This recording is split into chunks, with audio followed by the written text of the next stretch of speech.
A blessed Saturday morning to all of you, and thank you guys so much for tuning into this edition of Inside the News on WinFM 98.9.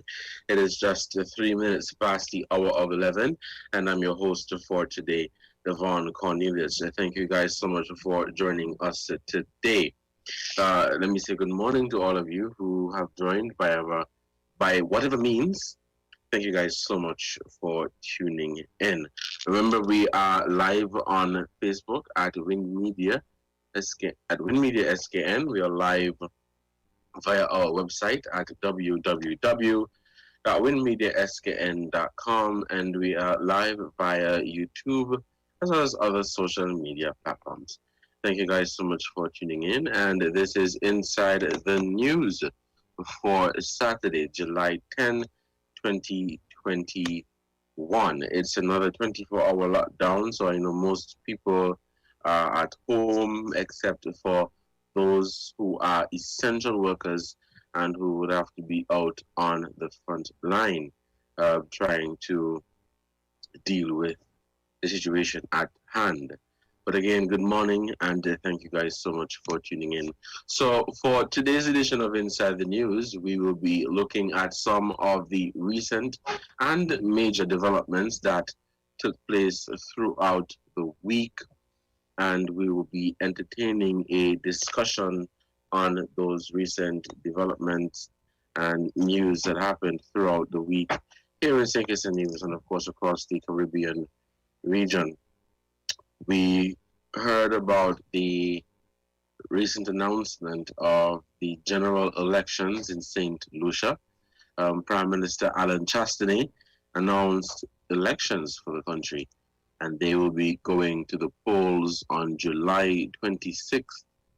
That is 2021, July 26th, 2021. So in a matter of weeks or days, the people of St. Lucia will have the opportunity to go and choose a new government to run the affairs of the country for the next 5 years.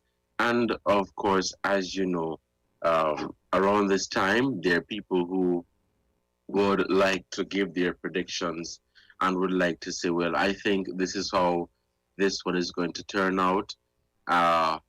People would always say, well, this is what I believe will happen. Well, we have seen a lot of that here in St. Kitts and Nevis on social media. Are already predicting what the outcome of these general elections will be. Some say that the opposition, the Labour Party in St. Lucia, would form the government, and some believe that Alan Chastanet will remain as Prime Minister. But we are yet to see. We are yet to see what will happen. We are yet to see what will happen, and definitely we will be following these developments in St. Lucia. You have the United Workers' Party versus the St. Lucia Labour Party. Also, we have happening, of course, right here in St. Kitts and Nevis, COVID-19 continues to pose a challenge. However, we're seeing where the numbers are going down, which is a very, very good indication. Over the past few days, we have had single-digit numbers. Numbers are really, really going down. We have had 2, 3, 5, which is a good sign, and so that indicates that the harsh lockdown is indeed working. It's just for us, as people, I think it's in us to really follow the protocols and play our part in stopping the spread of the virus. We know when we move, the virus moves. And when we move and don't follow the protocols, then of course we give room, or we make room rather, for the virus to move. And so we are happy to see that the numbers are going down, and we are very much pleased because, like many of us, we want to get back to that level of normalcy we had before. Yes, we've been in a pandemic since March 2020, but during that period when we had low cases and everybody was, just living their life normal, I think we would want to get back to that. So, especially small businesses can be able to reopen their doors and etc. Also happening this week, the government, I think it's in has announced that they will be putting in place an income support program where they will be paying out $15 million to people who have been unemployed. We spoke about that yesterday. We touched the surface on that yesterday. And of course, I would like to continue a conversation on that. Also, what I thought was very interesting too, Congress Maynard, the former member of parliament for West Bastia, criticized the government for its handling of the pandemic and its handling of community spread. And so these are some of the issues that we will be taking a look at this morning. It's 10 minutes past the hour of 11. You're listening to Inside the News on 1FM 98.9. We'll take this break to say thank you to the sponsors for this program. And when we come back, we will have this discussion. Again, for those of you who are looking to call in later on in the program, the numbers to call are 466-0989, 762 and 662. You can also follow us on Facebook at Win Media SKN, or you can follow our YouTube channel at Win Media SKN. Let's take this short break and we will be right back.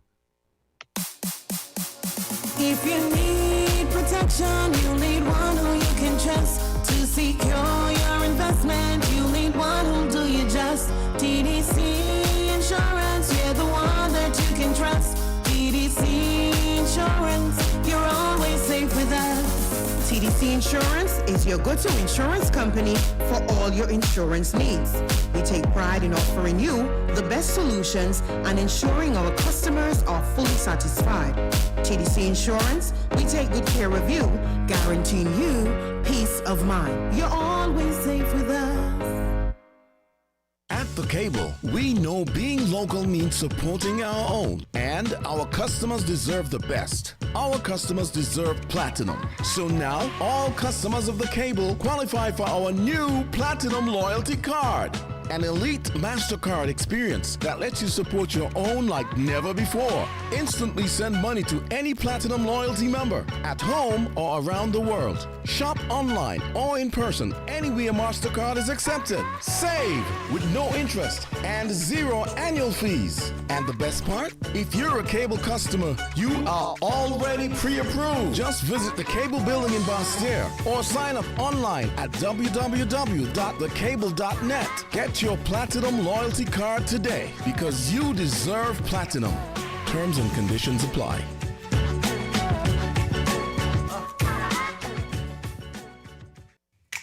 Maybe it's the way the brilliant gold liquid reflects our sunshine, or how the bright blue of its label mirrors the clear Caribbean skies overhead.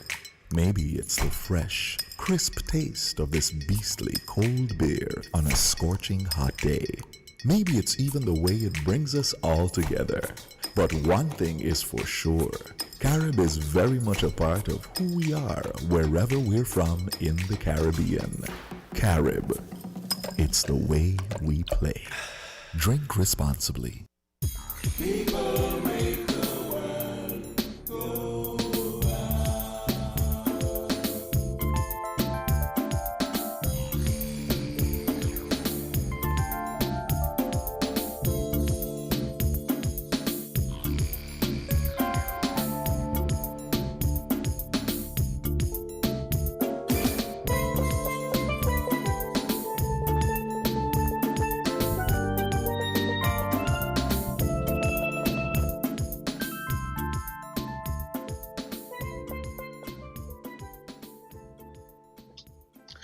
Welcome back to Inside the News on 1FM 98.9. I'm your host for today, Devon Cornelius. Again, let me say thank you guys so much for tuning in to this edition of Inside the News. Today is Saturday, July 10th, 2021. I'm your host for today, Devon Cornelius. So we're going to kickstart this conversation and we're going to talk about the elections that were called in St. Lucia. And of course, later on, I'll be entertaining some calls from members of the public for you to give your perspective on the announcement of these elections and for you to give your prediction of what you think will be the outcome of this general election. The Prime Minister Alan Chastanet announced that the people will be going to the polls, that is, St. Lucians will be going to the polls on July 26th. Which is not very far from now. And they will have the opportunity to choose a new government. Now, Alan Chastanet is the leader of the United Workers' Party, UWP, and UWP was formed shortly before the 1964 general elections by an alliance of the People's Progressive Party, PPP, and the National Labour Movement. At that time was led by Sir John Compton. The UWP won the elections, taking 6 of the 8 seats in the election. The UWP won the government, or the governing part was the governing party, sorry. So the UWP was the governing party in St. Lucia from about 1964 to 1979, and again from 1982 to 1997. The UWP is a member of the Caribbean Democratic Union, the regional organization of the Global Conservative International Democrat Union. Now, its 2006 manifesto pointed to the growing threat of crime and the challenge of economic development, proposing to reduce the national debt, partly by establishing a new division in the Ministry of Finance, tasked with that end, and partly by establishing a development bank and other initiatives aimed at developing small businesses. It pledged a renewed commitment to agriculture, which it claimed had been ignored by government strategies focused on service industries. It also promised to uncover and end corruption and the misuse of public funds. Its 2006 slogans, "A Secure Future" and "Papa is Back," emphasized the party's traditional and familiar qualities and its vulnerable leader. In 2011, the UWP lost the election to the Labour Party, but regained power in the 2016 elections, taking 11 of the 17 seats in the House. And so Alan Chastanet has been the Prime Minister of St. Lucia since then. Some people are of the opinion that he has done a remarkable job, while others have stressed that he has done a terrible job and he is not serving in the interest of the people.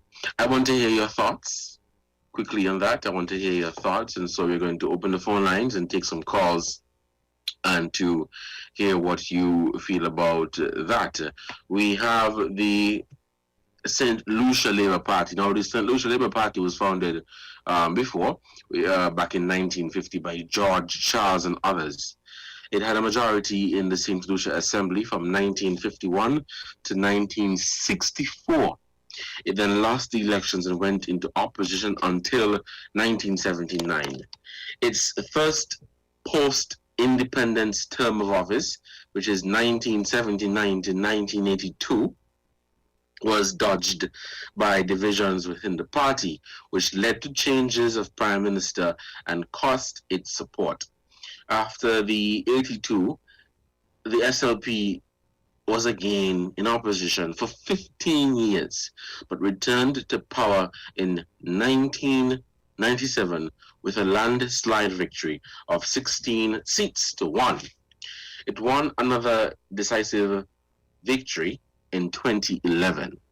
Its 2006 manifesto pointed to the improvements in infrastructure such as fisheries, highways, street lighting, telecommunications, and e-government that it could claim over its time in office, with increases in GDP growth and lowered unemployment and a more egalitarian society with better social services.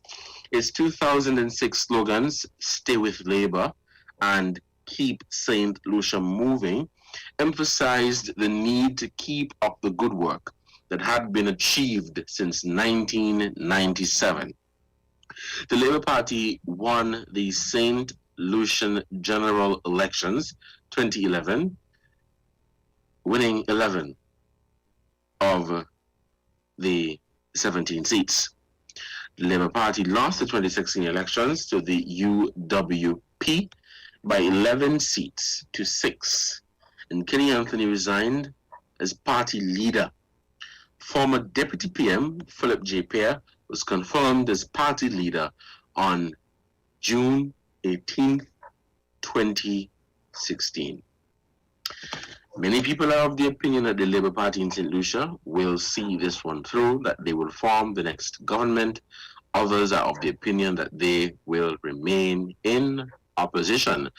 But we will be closely monitoring the elections in St. Lucia, and we are going to, just see what happens there. I got this information for those of you who are wondering from CaribbeanElections.com, so you can always take a visit at CaribbeanElections.com. That's Caribbean Elections, one word, all at lowercase.com, where you'll find information on the different political parties and their members, politicians from across the Caribbean region. It is 20 minutes past the hour of 11, and you're listening to Inside the News on 1FM 98.9. The phone lines are open at this time, and I'm going to give you the opportunity to call in if you feel so. The numbers to call are 466-0989-762 and 662. I anticipate, well, based on what I've been seeing on social media, from St. Lucians and from other people, I anticipate that the Labour Party in St. Lucia will pull this one off. It's a bit too early. Well, let me not say too early because the elections will be on June 26th. But you never know.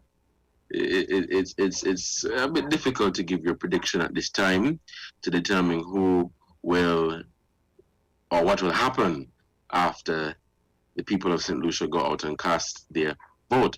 Will it be the UWP or the SLP? However, we stand by and we see what those results would be like. But I anticipate that the Labour Party in St. Lucia will do well.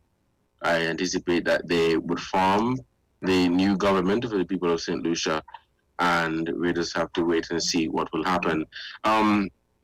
We are seeing a lot of chatter around why the elections were called, especially at this time, not just in the context of COVID-19, but St. Lucia just received some damage from Hurricane Elsa. And so, questions were raised on social media as to why they have decided to call the elections at this particular point in time. Some believe that the Prime Minister should have waited and should have allowed more time for people to catch themselves or for the place to get back to some state of normalcy, and then you call the elections. But the Prime Minister is adamant that it is time for the people of St. Lucia to go to the polls, whether it be to reinstall him as the Prime Minister or for them to choose their new destiny. So, as I said, we're going to sit back and we're going to look at what is going to unfold in the country of St. Lucia. We saw in other Caribbean countries last year where elections were called. Right here in St. Kitts and Nevis, our elections were called right in the start of the pandemic. The pandemic came in March of 2020, and by June of that same year, we went to the polls to cast our vote. Jamaica had elections in that year. A number of countries, St. Vincent and the Grenadines, they too had elections. And so while there were some people who thought that elections should not have been held during a pandemic, others thought it should have been. Some of our authorities across the region have said, well, we had the elections and the elections were free and fair and free from fair, and it was held safe. Here in St. Kitts, when we had our elections, fortunately at that time, we were not exposed to any community spread, or we were not exposed to the full wrath of COVID-19. Our borders were closed. People who came into the country had to quarantine for 14 days. And so there was a tight containment of the virus, where authorities here in St. Kitts and Nevis did their best to contain the virus. And so when we had the elections last year, there wasn't this, the people weren't really, in my opinion, from what I saw, people weren't really anxious as to, the fear of contracting the virus, because at that time we all thought that, there was no COVID within our communities. I mean, of course, that is different now. We are going to sit and look at what is going to unfold in St. Lucia, but we let me just say at this time, I wish both parties the very best, and let the people of St. Lucia decide this one. Let them go out and say who they would want to run their country for the next 5 years. It's 11:25. You have no calls at this time, so I'm going to move on quickly. Now, I had the opportunity to listen to Congress Maynard, the former. Okay, we have a call, so let's take this call before we continue. We have a caller on the line. Caller, good morning. You're on the air. Hi, good morning, Devon. How are you doing? Good morning. How are you doing today? I'm doing fine, thanks. Oh, I thought your lines had gone bad again, because I've been calling for quite a while. Good morning to all the listeners at home and abroad. Now, I don't know if you heard Peter Wickham's analysis about that same election. About which election? St. Lucia one. Oh, okay. No, I did not. He was on the Caribbean News, I think, this week, where he was talking about, he says, given the present situation, the incumbent government or incumbent parties are likely to win. That's interesting. Hello? Yeah, that's interesting, yeah. Yes, I mean, I think, and looking at the trend too, you notice all the parties were returned? Yeah, that is so true. That is very, very, very true. Because there are reasons, while the opposition is doing the talking, the parties in power doing something. So that there's nothing for them to say. Well, we do and you do. That is usually the comparison. Yeah. And there isn't anything that the opposition could do to manage or control the corona. They could only maybe criticize or make suggestions, whereas the incumbent has measures they could use. Mm-hmm. So you think that would be used that would be their advantage then? Huh? You think that would be their advantage? Yes. Mm-hmm. Anybody could talk. Yeah. Because, I mean, if you listen to our last election, at the last minute, the Labour Party was offering 1,500, some massive giveaways. Uh-huh. But when you're outside, you could say anything. Understand? Yes. Because people are stupid if nothing going into the coppers and you're offering these people. So where you going to get the money from? Mm. And this man, Eustace, I forgot his first name. He's the one that Chastity succeeded. Now he did something that I think is honorable, because I have a problem with some politicians in St. Kitts. He said he's going to run as an independent. You heard that? Yeah. Yes. He's not going to run on his party ticket between the UWP. But he's going to run as an independent because he wants to maintain that seat.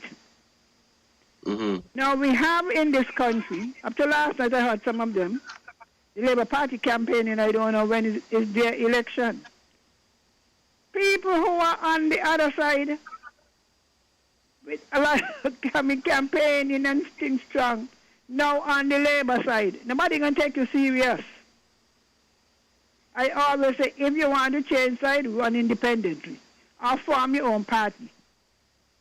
Because all what you say, the taper and everything taper, people only got to play them back. Oh, so you don't believe in the back and forth? No, it's hypocrisy to me. Yeah. Because the Bible says a double-minded man is unstable in all of his ways. Mm-hmm. When you look at it in thinking, you want to know if you're seeing right, if you're hearing right, don't you? Say that I mean, again? people who, if they had the power, they would obliterate the Labour Party. They know saying, oh, the Labour Party is the best party. The leader, the same man, if they had the power, they would do what they do. Now, pumping up the same thing. But even the people in the Labour Party don't trust them. They cannot trust them. And so I heard Blanche last night. They had campaign last night. Blanchett, Astafan, the lady Clark, and Dr. Drew. I mean, what are they complaining about? And let me get to Conwis, because I am from the village. Now, Conwis, some people will come and say, oh, we never been got no news. We never don't have no news. Mm-hmm. Now, you turn and ask them, do you listen to WinFM news? No, I don't listen to WinFM. That is how I analyze what Conway said, The lady is missing. The Minister of Health is missing. It's obvious you don't listen. A lot of them say it. When the NEOC come on, they don't listen. They wait on somebody to tell them. So anybody Which will is come and say, ridiculous. huh? I said, which is Anybody will come ridiculous. and say what Congress said will make 1 ounce of sense. Oh, and they do the thing badly. Brother, oh, they ain't manage. I mean, Okay. you want it? But let me ask you a question. Go ahead. So during his presentation, he said that before we had the spread of COVID, the Prime Minister boasted and said, or took credit rather. He said, his words, he said, if Harris can take credit for that wall around the city or the system developed to protect the community from COVID-19, the question is, who is then to take responsibility for when the system cracks? What is your response to that, Ms. Henry? Is that a thing question? That's a question from Yeah, I want to know if Congress serious. Because you see, it makes sense, eh? If you take the credit, you take the blame. That's logical. I used to tell children in school, when you all pass, you all parents and everybody that take the thing, so when you fail. Now, analyze that question, because I keep hearing them all the time. Who caused the community spread? Was it number 47 or number 46? Because we're dealing with logic, eh? And if it's one thing I know is logic. Who caused the community spread, Devon? 47 or 46? I don't know. You. Answer me. I know you're smart kid, you know. Who caused the community spread? I heard of case number 46, and after that the cases you went heard? up and up. 47 came out the hotel and went around and spread it all over the place. You understand what I'm saying? Yeah, I see what you're saying. Because you see, if 47 is responsible, then it could have been 41, it could have been number 1, all the way up to 44, 45. Is 45 any different to 47? You see what I'm talking about? Mm-hmm. 43 was doing the same thing that 47 was doing. There had to be some breakdown between 47 and 46. I don't say it was willful, eh? Mm-hmm. But the way it came into the community to 46, no amount of juggling could take it any other way. 46 brought the germ out of the hospital and into the community. Mm-hmm. I wouldn't say she went around and deliberate spread it.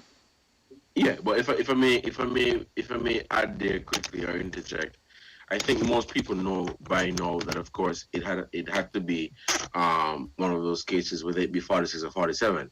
Most people would know by now that yes, that is how the virus literally or actually got into the community. But I think the question is from Maynard is that who's supposed to take responsibility?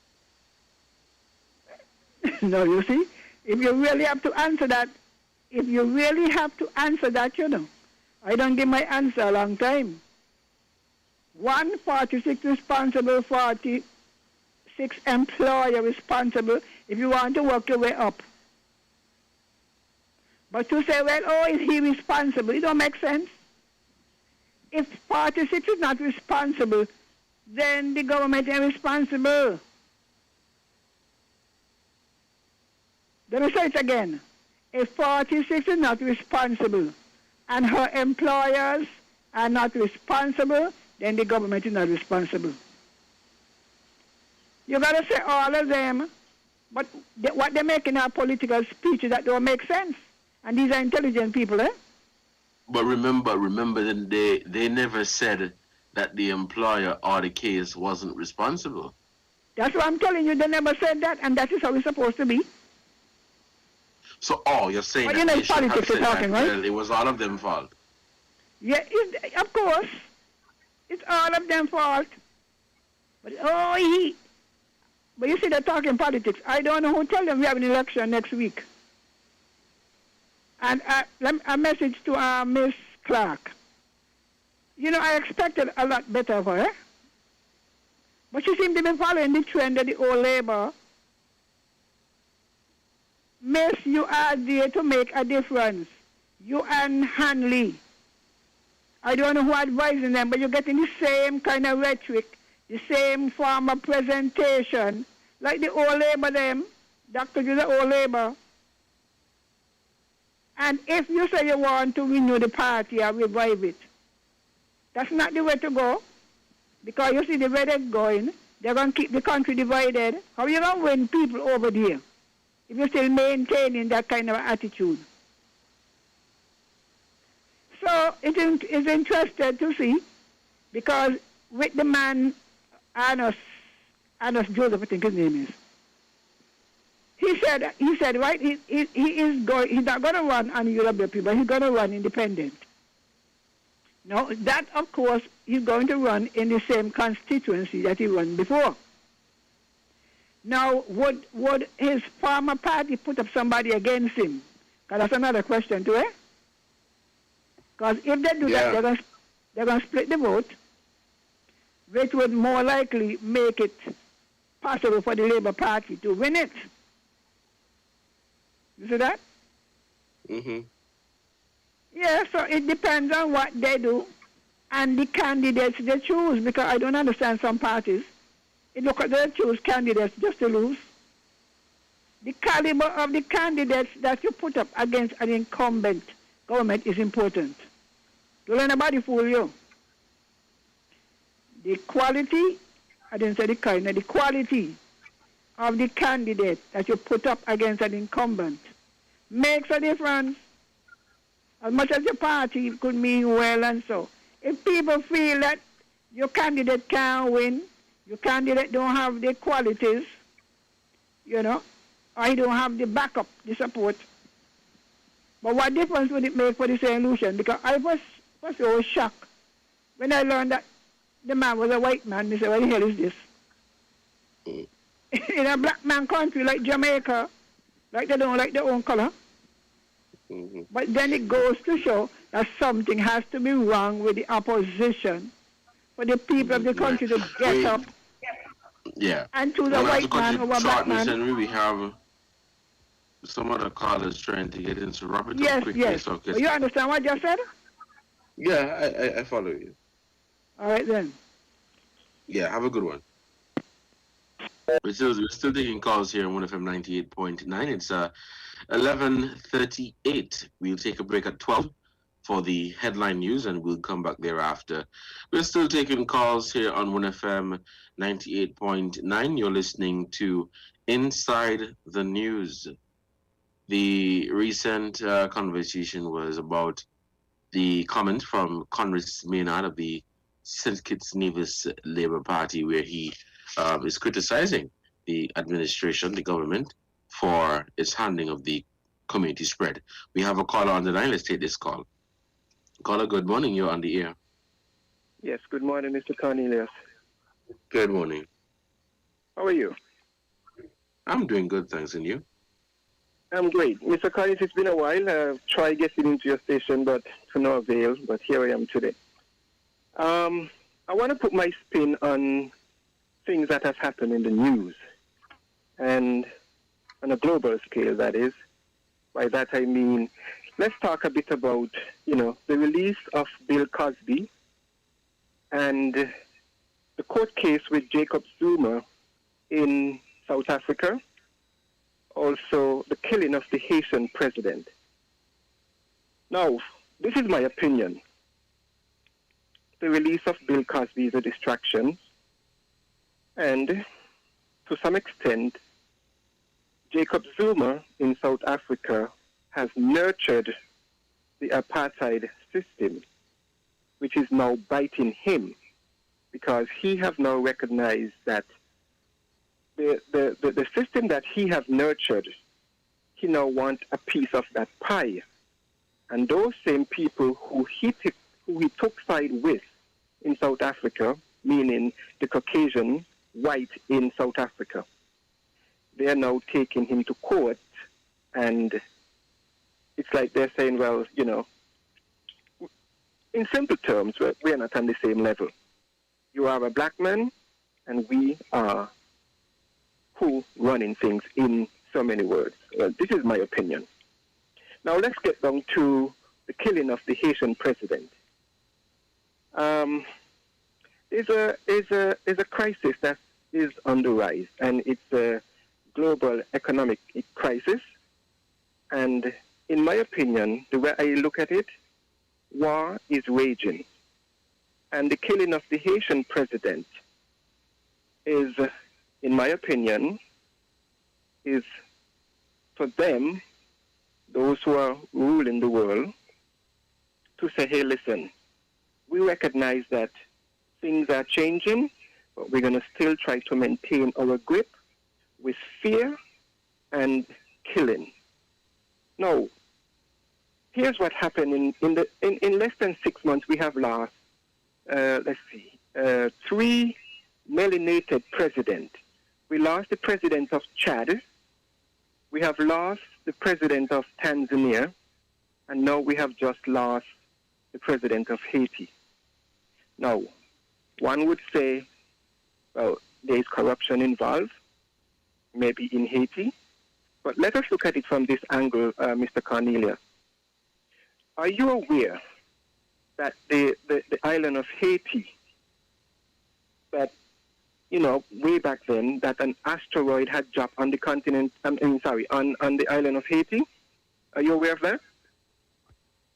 No. Okay. Well, an asteroid dropped on Haiti sometime way back, the American government have trucks and bulldozers digging out the soil in Haiti. I'm saying that to say this. Anywhere where black people are inhabited on this planet, Haiti, the continent of Africa, minerals are there in abundance. But those countries that are inhabited by black are the poorest people of the earth. That includes you, me, the continent of Africa, Haiti. This is something that we need to look into. Because this war that is raging right now, it's about economics, because inflation is going to go up, and we need to get out of the way and form our own narrative. Because if we think that what is happening in our neighboring island of Haiti and on the continent of Africa, and I've been saying it for a while, if we don't think that this is going to reach down to us, we are highly mistaken. Because see who we have here right now? We have the Chinese, and the Chinese right now is the Trojan horse. They are on the continent and they are all over in the Caribbean. We need to wake up and take stock, Mr. Cornelius. This is serious. Now, we have had the pandemic. We have had GMO, the food that we are buying. We now have the coronavirus. However anyone choose to interpret what is happening, the GMO food, we don't know how and when it's going to take effect. The coronavirus, the vaccine, we don't know when it's going to take effect in terms of our offsprings. We don't know. We are glorifying the enemy who is slowly killing us with GMO, vaccine, and many other things. We need to wake up, Mr. Cornelius. Thank you for taking my call. Thank you so much, caller, for your contribution. We are still taking calls here on 1FM 98.9. It's 15 minutes to the hour of 12 here in our studios, and you're listening to Inside the News. I'm your host for today, Devon Cornelius. Thank you guys so much for tuning in. The numbers to call are 466-0989-762 and 662. Call us and be a part of this conversation. Very interesting comments. We have a caller on the line. Let us take this call. Caller, good morning. You are on the air. Good morning, Devon. Good morning. Yeah, good morning. Now, Devon, when I listen to the statement that Mr. Candice make, we know that we're in a crisis with the corona worldwide. And everybody trying to protect the border, trying to go to the non-pharmacy measures. And I know that Candice is in the opposition right now. And I know that opposition always oppose things, anything that government do, whether it's wrong or right. But some opposition in some countries, some of them will speak out and say that is right and applaud the government. But here in St. Kitts, I don't know. It's always something bitter. Now, when I listen to the CMO and Dr. Wilkinson, all the time in the presentation, when they got the briefing, the country closed, the border closed. But they always say that as long as the country open up, we're gonna get the COVID here. We're gonna get it. It's gonna reach here. It's gonna reach to our borders. You know?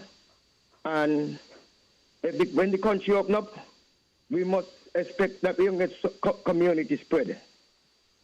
And just like that, whether in case 48, 46, 40, that I believe that as long as the country open up, somebody must slip away, or somebody must do something, and they're going to run and spread it.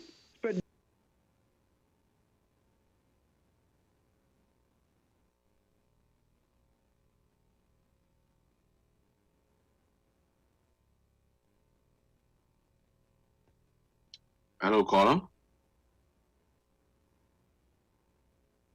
Okay, we seem to have lost that caller. We are still taking calls here on Inside the News. It's 11:47. We're going to take a short break at 12. Not a short break. We'll take a break for the headline news at 12, and we'll come back thereafter. We have a call on the line. Let's take this call.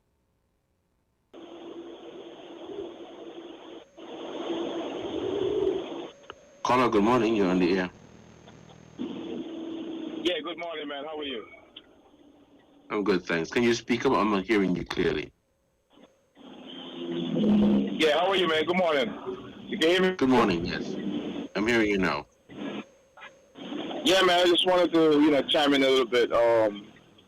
Yeah, it's very unfortunate we lost another black man in Haiti, the president that got assassinated there. And, my heart goes out to the Haitian people, man. Ever so often, it just seems like the Haitian talk only comes up when the Haitian people is in need and when they're crying. CARICOM's role, CARICOM got to step up. I can't believe Haiti is a member of CARICOM and yet still there doesn't get any type of concrete help from CARICOM at all.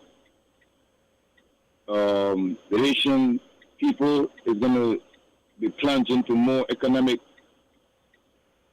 hardship. I believe CARICOM has an opportunity now to step up and try to lead in terms of, figuring out what type of help they're going to give to the Haitian people. I believe that black people have to unite, man, whether it be in the Caribbean or on the continent of Africa. The only thing that's going to really do us good is unity. And we don't have that, man. We are forward from having unity. Black people got to unite, man. Otherwise, we're not going to get anything done at all. Inside St. Kitts and Nevis, even since the incident in Haiti with the assassination of that president, I noticed rhetoric has stepped up inside St. Kitts and Nevis, and the Prime Minister has to be mindful, him being the leader, him being the Minister of National Security. Him and the police commissioner, they have to take notice of what's going on. And, security is very important, man. I got a lot to say, man, but, I just want to send some special thank you to some brethren over there in the village of Cotton Ground. Kareem Brown, Peter Brown, Max, Murchie, and Ras Iber. These are some fellas that has been putting in some tremendous work there for me in the village on a construction project that I have there going. And I just wanted to reach out and give them a public thank you. Thank you guys for helping out during a time of hardship during this pandemic. I was able to keep a construction project going, and I just wanted to reach out and give some thanks to those guys publicly. But I wish the people of St. Kitts and Nevis the best, man. All right, thanks a lot. Right, caller, thank you so much for your contribution. You're listening to Inside the News on 1FM 98.9. It is just 9 minutes before the hour of 12, where we'll break for the headline news. For those of you who tuned in late, we spoke about the elections that were called in St. Lucia. Okay, before I continue, let's take this caller on the line. Caller, good morning. You are on the air. Hello? Hello? Yes, caller, go ahead. You're hearing me? Yes, I am. Okay, good morning. How are you doing? I'm good, thanks. Okay, first of all, I just want to clarify in reference to the person who Miss Henry mentioned is running independent in St. Lucia. Do you remember that name she mentioned? Honestly, the name slipped me. Okay, I think she called it wrong, so I just want to clear that up. The person who is running independent, which is one of the former prime minister, the sixth former prime minister of St. Lucia, which is Stephen King, and he has decided to run independent this time around. But when you look at it, if the government return and he win his seat, what would be his decision? Would he go back with the government, or he will stay on the opposition side? Because he has to sit on a side in the parliament.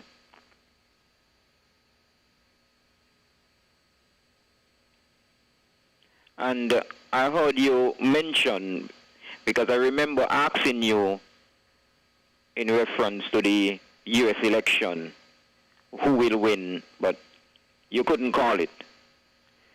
You called the St. Lucia results.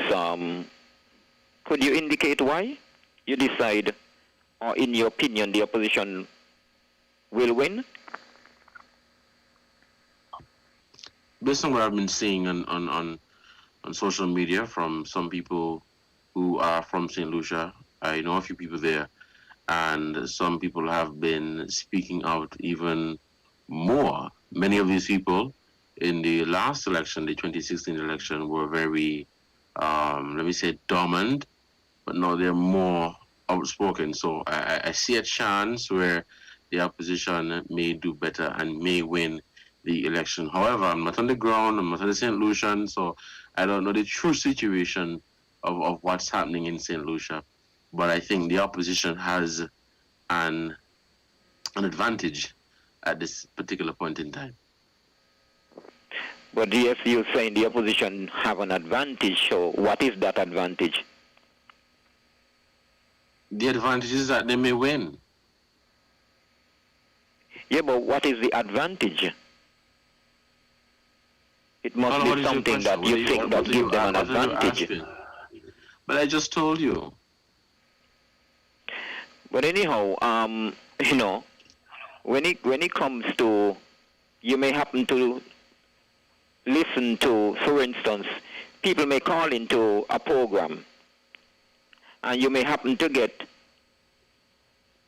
90% of the view on one side, but that don't definitely mean that these people are officially speaking on behalf of the country, because maybe the majority of the callers could happen to be the callers who get in to speak on one particular side. But anyhow, let's move on. You would have mentioned, let me say first of all, congratulations to the West Indies, also back in St. Lucia, because they're playing a 5 T20 match series against Australia, and they came up on the winning side last night in St. Lucia on the lights, batting first, and that match were going back and forth, and at the end of it, West Indies defended that score. And the next game should be up tonight, and then on Monday and Wednesday, and crowning off on Friday. So 5 matches down there in St. Lucia. Yes, back to the issues, because that are serious burning issues which we continue to face, not only here in the Federation, in the Caribbean, but when you are looking at a global crisis, which you're talking about cause serious problems to whether the cruise industry, the airline industry, and the tourism industry, that would cause serious dent to the economies of most countries throughout the world, especially in the Caribbean, which we are the most dependable tourism region. But I want to say, because here in St. Kitts and Nevis, the opposition continue to use this crisis and making big politics out of it. And I continue to be very, very disappointed, not in a lot of sense when it comes to the dishonorable, horrible, and disgraced leader of the opposition. I am not disappointed in a lot of sense when it comes to him. In some sense, yes. To some extent, yes. Because I do not expect a doctor to take a crisis, especially when it comes to a health crisis, to be a joke or to make politics out of it. Do you know in Brazil, the former Minister of Health was fired by the President of Brazil because he was speaking to the President of Brazil, telling him as the expert when it comes to health, a doctor and the Minister of Health, telling him, his leader, speaking to his government, and he is not taking on the man. He want to do things his own way. He fired the man. And when the press interviewed the man, they asked him if he's going to campaign against the president. He said, I do not have any time to talk about campaigning against nobody. My main interest is to save lives in my country. Save lives. That is what you will expect from a doctor. And you have doctors in this country making and using, just like last year. Douglas was, he was really begging for the borders to be open. You remember when he was asking for the borders to be open to bring in thousands of people in this country. When he talk about people who line up to shop, people must line up to vote. He wanted to bring in thousands of people in this country to vote. Where these thousands of people would have stayed? I would like to ask you this question. Do you know where these thousands of people would have stayed? No, you tell me. Well, fortunately, we have a serious government in this country. Not a perfect government. But the people who... Let me tell you something. If this disgrace... Right, caller, it's 12 o'clock. Mm-hmm. So quickly your comment, and we'll come back after the headline news. Okay, I will just say quickly. If it so happened that this honorable, horrible, and disgraced leader of the opposition was the leader of this country, exactly what Dr. Harris and the government of St. Kitts and Nevis are saying, Dr. Douglas would have been saying the same thing and even more in reference to the corona. They are playing politics, using politics. But I'm telling you that they came last year, as I said, to campaign. They continue with the campaigning. The campaign will not work. The majority of the people in this country will continue to reject the nonsense and the behavior, and will continue to support the St. Kitts Nevis government, because the St. Kitts Nevis government continue to move in the right direction. Let me leave it there for now, and I will continue after.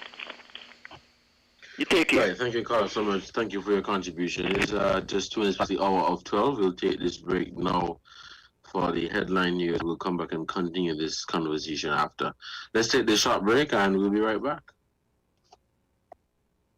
You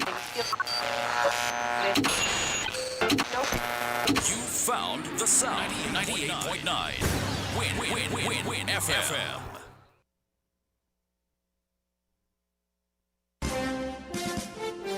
We now bring you the headline news. The Headline News is brought to you by Caribbean Alliance, KDP Enterprises, The Grange, and Carib Brewery.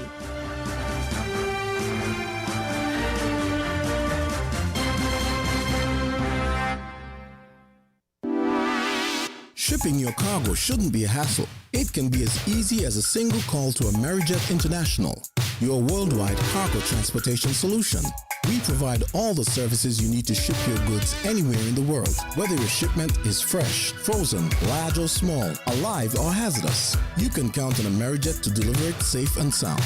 Amerijet International, by land, sea or air, we get it there. For more information, visit us online at www.amerijet.com or call us at KDP Enterprises at 466-9595. Maybe it's the way the brilliant gold liquid reflects our sunshine, or how the bright blue of its label mirrors the clear Caribbean skies overhead. Maybe it's the fresh, crisp taste of this beastly cold beer on a scorching hot day. Maybe it's even the way it brings us all together. But one thing is for sure, Carib is very much a part of who we are wherever we're from in the Caribbean. Carib, it's the way we play. Drink responsibly.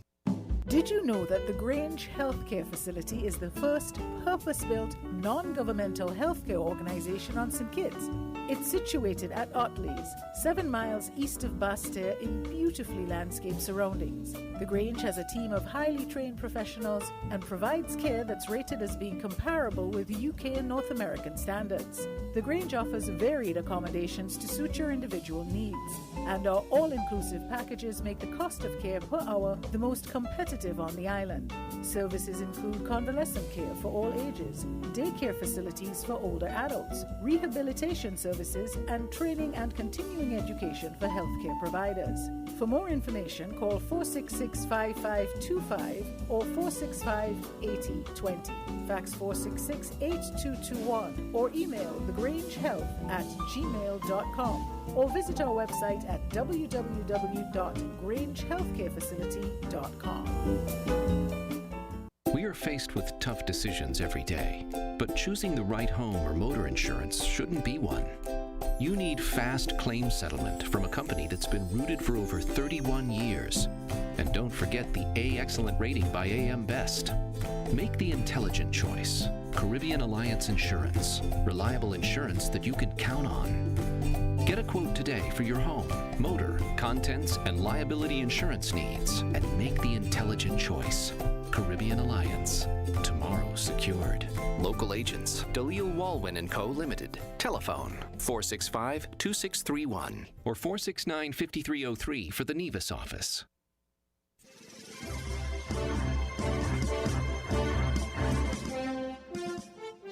With the WIN Headline News, I am Kevon Brown. And I am Devon Cornelius. Making the headlines, active cases steadily declining in the Federation. Nevis Island Administration meets on July 13th, 2021. St. Lucia's immunization drive continues with health officials appealing to people who have not taken the second dose. Authorities are also clearing the air on mounting concerns of vaccine expiration. A Haitian pastor living in Antigua and Barbuda reacts to the assassination of President Jovenel Moïse, saying that CARICOM needs to step in and help. Internationally, Colombian officials are stepping up assistance to Haiti following the assassination of Haitian President Jovenel Moïse. Now, the details.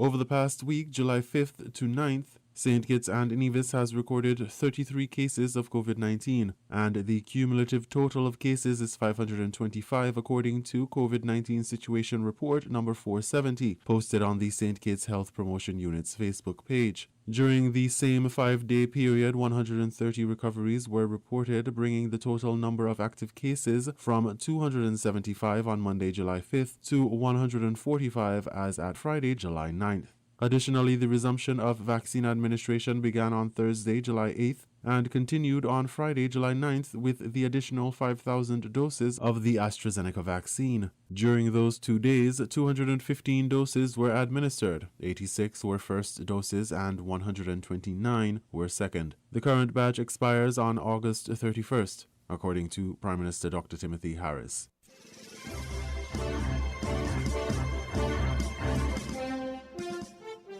A sitting of the Nevis Island Assembly is slated for Tuesday, July 13th, 2021 at 10 a.m. According to the order paper, Premier of Nevis Mark Brantley, in his capacity as Minister of Finance, will introduce and have read for the first time the Nevis International Insurance Amendment Bill 2021. Spencer Brand, in his capacity as Minister of Communications, will introduce and have read for the first time the Nevis Building Contractors Registration and Regulation Bill 2021. Hazel Brandy Williams, in her capacity as Minister of Health, will move the second and third readings of the Nevis Solid Waste Bill 2021.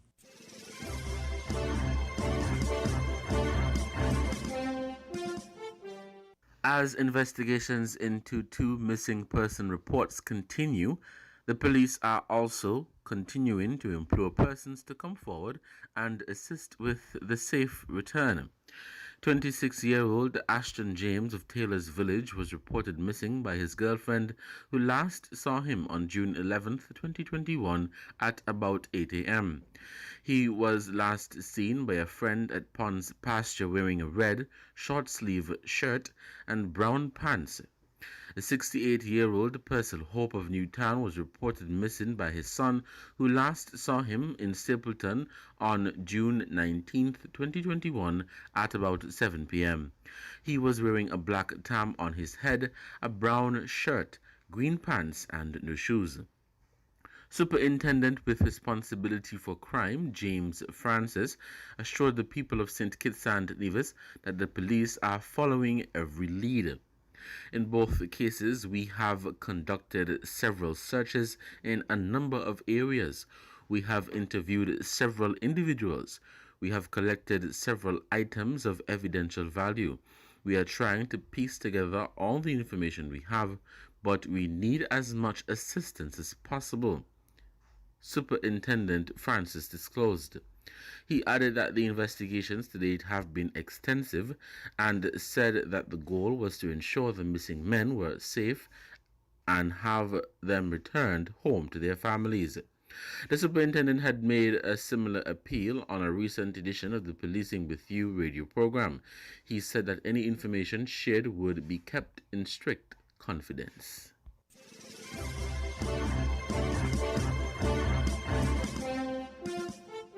St. Lucia's immunization drive continues, with health officials appealing to people who have not taken the second dose. Authorities are also clearing the air on mounting concerns of vaccine expiration. HTS St. Lucia has the details. 5 months since the introduction of the AstraZeneca vaccine to the St. Lucian population, and officials estimate that 17.1% of the population is partially vaccinated, while 12.2% are fully vaccinated. The hurdle of vaccine hesitancy remains an obstacle for health officials as they roll out new initiatives to combat public indecision. We have also added one other component. Last week, a public-private partnership initiative was launched. The People's Discount Pharmacy has partnered with the Ministry of Health, offering COVID-19 vaccines. This is the first of this kind in St. Lucia, where persons can access vaccines at their local pharmacy.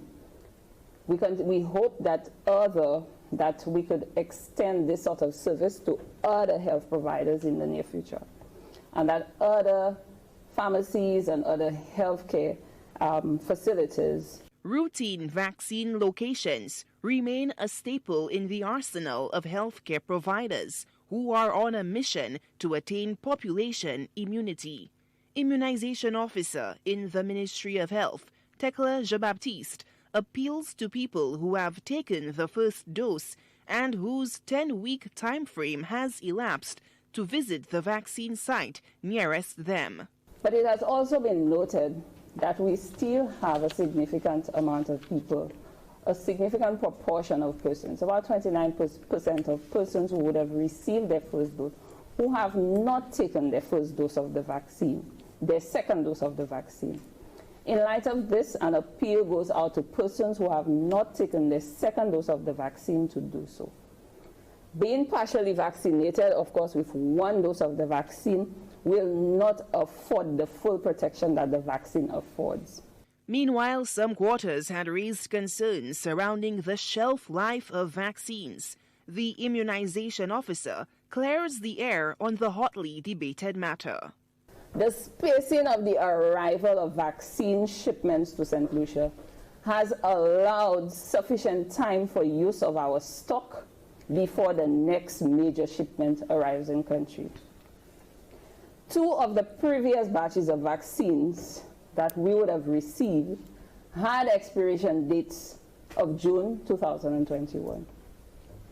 As at the 30th of June 2021, there were no doses of vaccines from these batches left at our central stores.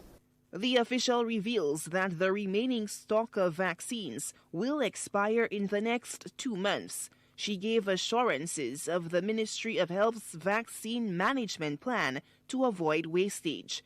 St. Lucia awaits the 3rd installment of vaccines from the COVAX facility. The shipment is reportedly delayed due to delivery logistics. Solange Alfred, HCS News Force.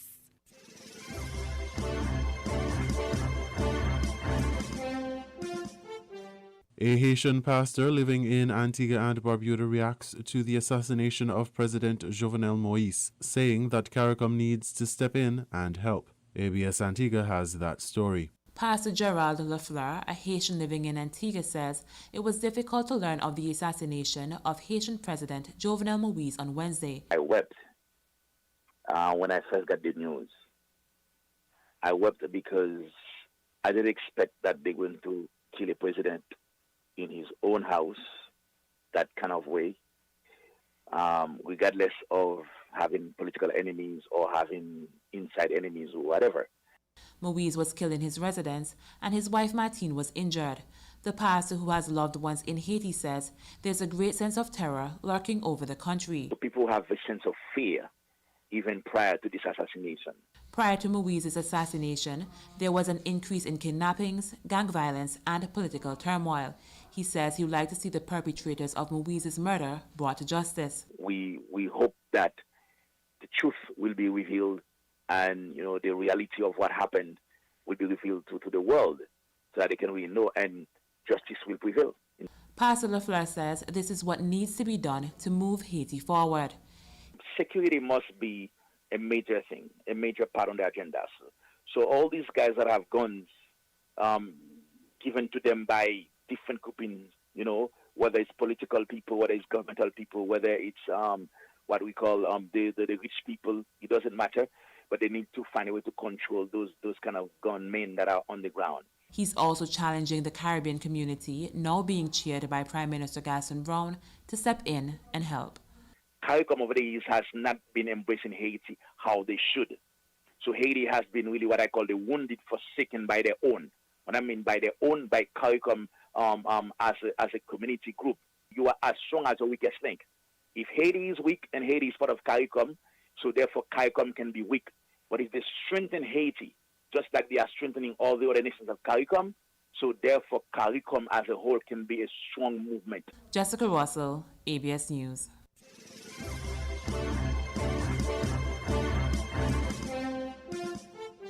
We now bring you these international reports. Colombian officials are stepping up assistance to Haiti following the assassination of Haitian President Jovenel Moïse.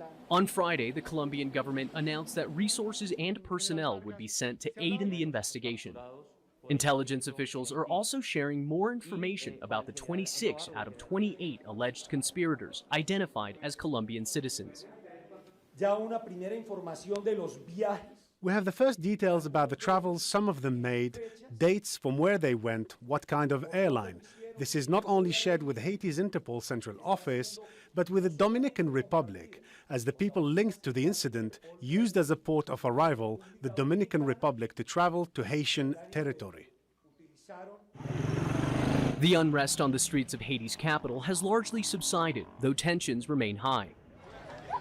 Outside the U.S. Embassy in Port-au-Prince, a crowd gathered, with many saying they seek to flee the country in anticipation of a worsening political crisis. We are all here since last night. It's a normal thing to do to try to get out of the country since our president was assassinated. The death of President Moïse at the hands of foreign mercenaries left the country in shock. On Friday evening, the Haitian Senate named Joseph Lambert as the country's interim president. Former Haitian Prime Minister Laurent Lamothe tells Al Jazeera that international cooperation in this investigation is vital. Regarding the immediate future of Haiti, I'm both concerned because, of course, of an assassination of a president and its aftermath, but I'm hopeful that the current government is making the right moves into inviting international community to come in, opening up the investigation, to the international partners. This way, we will ensure a fair investigative process that would lead us to whoever paid for this. In the U.S., the Biden administration also pledged to provide resources to uncover exactly who killed the Haitian president and why. In response to the Haitian government's request for security and investigative assistance, we will be sending senior FBI and DHS officials to Port-au-Prince as soon as possible to assess the situation and how we may be able to assist. International investigators are also looking into how such a deadly security lapse at Haiti's presidential palace could have occurred. The head of the General Security Unit for the Police Guard, Dimitri Erard, now under investigation. Manuel Rapalo, Al Jazeera.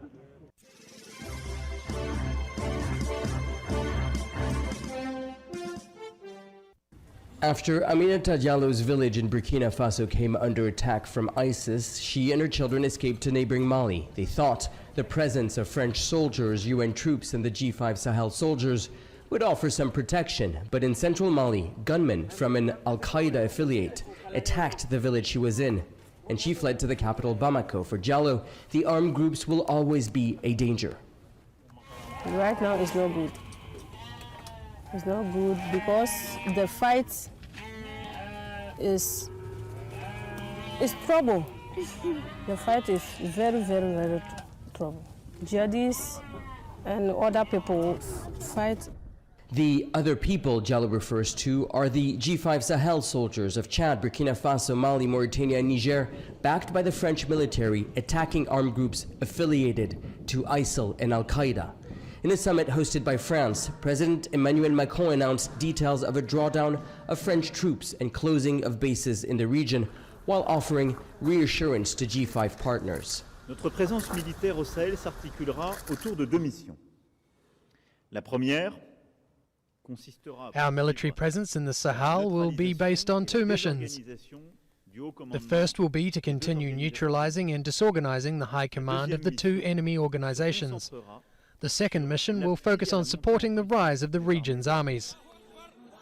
ISIL and Al-Qaeda affiliates are expanding attacks to coastal countries including Benin and Ivory Coast.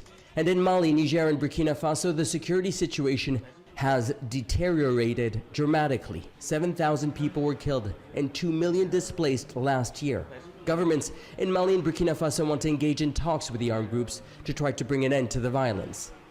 French military victories have not translated into lasting peace, and whilst President Macron announced a troop reduction of 50% and the closing of military bases, this is not the end of his country's presence in Africa. France has military outposts in almost every single one of its former colonies. Add to that pressure from a key ally, the United States, who fear that if France steps out, a less reliable partner will step in.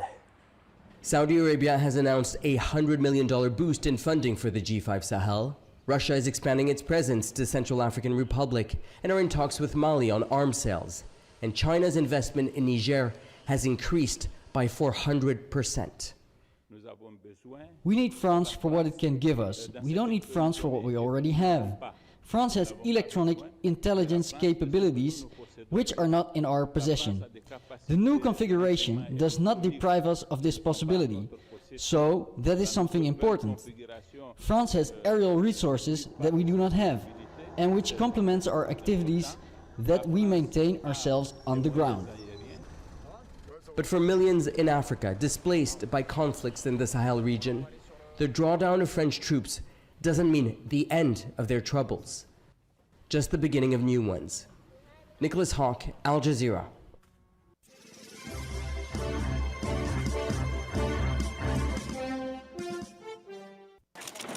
A small group of protesters try to march to Thailand's health ministry, but the police are determined not to let them through. They're protesting both the scarcity of vaccination shots and the vaccines the government is giving them.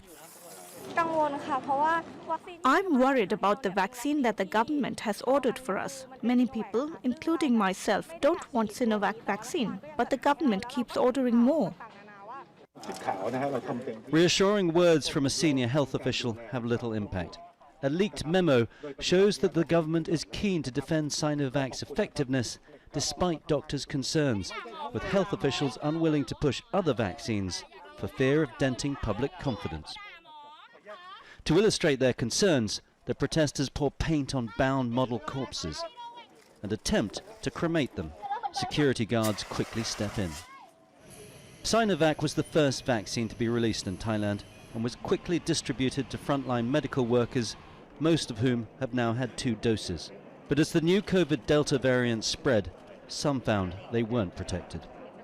Here, there were 5 medical staff infected with COVID-19 and 2 were admitted to the ICU. Others are concerned by a lack of information about Sinovac's results. Although test groups show the vaccine works, wider studies have been harder to find. It's the problem about the transparency of the report. When it is studied in larger group of participants, it seems like that information is not getting out of the investigators' hand. That could be a real problem for Thailand. Domestic production has stalled, and deliveries of the more effective mRNA vaccines won't arrive till the autumn. Thailand's had a real problem finding enough supply of vaccine to meet demand. And at the current rates, the whole country won't be fully vaccinated until the middle of next year. At a local temple, people have been queuing overnight just to get a COVID test, increasingly difficult in Thailand, which now has record daily infection rates. Despite early successes in the fight against COVID-19, Thailand's response is now looking poorly planned and ill-prepared. Now many are questioning their faith in the government's ability to respond. Tony Cheng, Al Jazeera, Bangkok.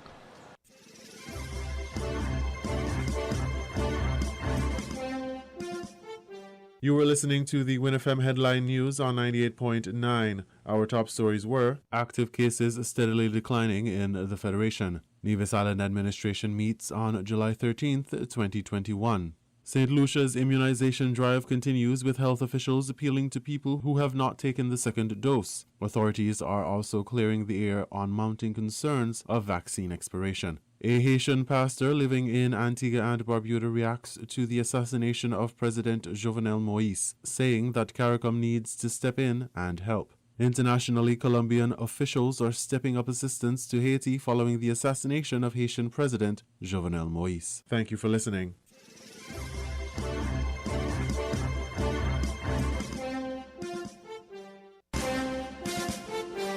That was the WinFM Headline News. The Headline News was brought to you by Caribbean Alliance, KDP Enterprises, The Grange, and Carib Brewery.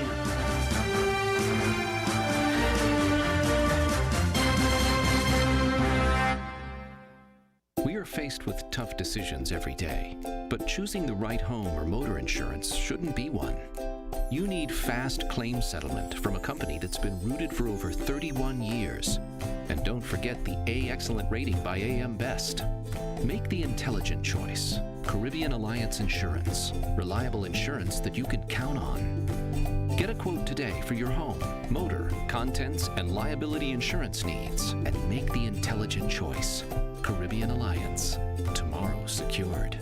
Local agents, Dalil Walwyn & Co. Limited. Telephone 465-2631 or 469-5303 for the Nevis office. Did you know that the Grange Healthcare Facility is the first purpose-built, non-governmental healthcare organization on St. Kitts? It's situated at Otley's, 7 miles east of Basseterre in beautifully landscaped surroundings. The Grange has a team of highly trained professionals and provides care that's rated as being comparable with UK and North American standards. The Grange offers varied accommodations to suit your individual needs, and our all-inclusive packages make the cost of care per hour the most competitive competitive on the island. Services include convalescent care for all ages, daycare facilities for older adults, rehabilitation services, and training and continuing education for healthcare providers. For more information, call 466-5525 or 465-8020. Fax 466-8221 or email thegrangehealth@gmail.com or visit our website at www.grangehealthcarefacility.com. Maybe it's the way the brilliant gold liquid reflects our sunshine, or how the bright blue of its label mirrors the clear Caribbean skies overhead. Maybe it's the fresh, crisp taste of this beastly cold beer on a scorching hot day. Maybe it's even the way it brings us all together. But one thing is for sure, Carib is very much a part of who we are wherever we're from in the Caribbean. Carib, it's the way we play. Drink responsibly.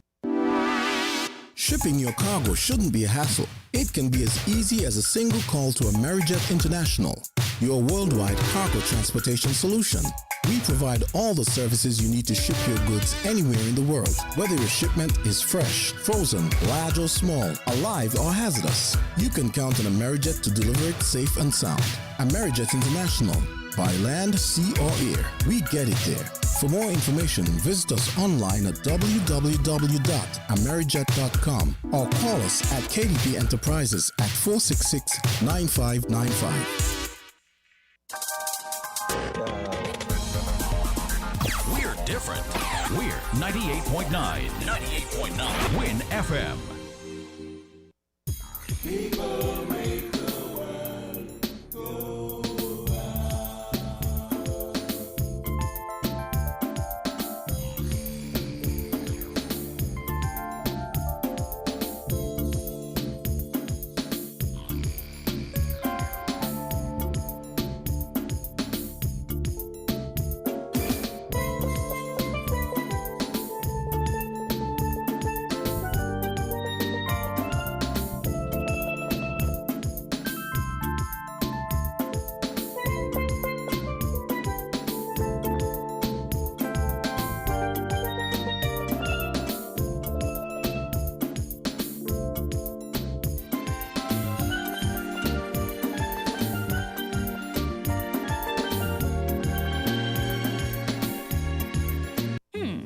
Gift for Dad's birthday? Click. Ooh, Janice's retirement party? Click. Ah, outfit for my girl's wedding? Click. With TDC Airbox, you click, we ship. Register for your free U.S. mailbox today and shop all your favorite stores online. Enjoy the convenience. Free consolidation up to £10. Competitive rates. Free package tracking account with live notifications. Free delivery and, of course, excellent customer service. Visit our website at tdcairbox.com and register today. For more information, visit our offices at the C.A. Paul Industrial Site in St. Kitts and Penny's Industrial Site in Nevis. Follow us on social media at TDC Airbox. TDC Airbox. You click, we ship. Terms and conditions apply. At The Cable, we know being local means supporting our own, and our customers deserve the best. Our customers deserve platinum. So now, all customers of The Cable qualify for our new Platinum Loyalty Card.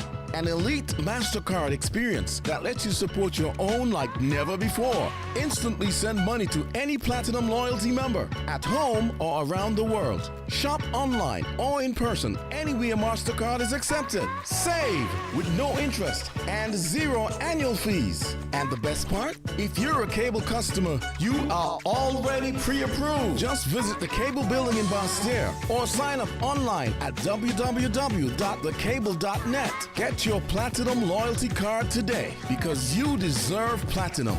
Terms and conditions apply.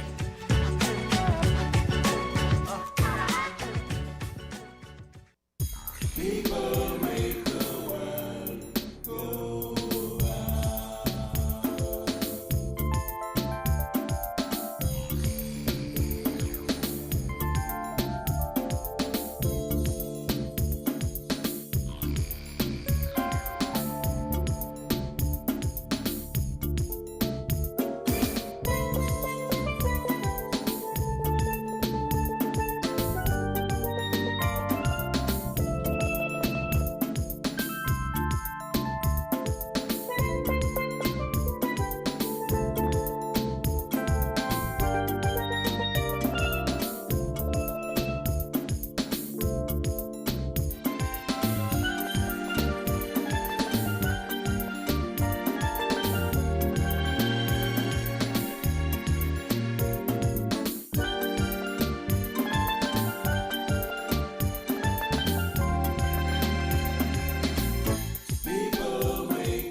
Welcome back to Inside the News on 1FM 98.9.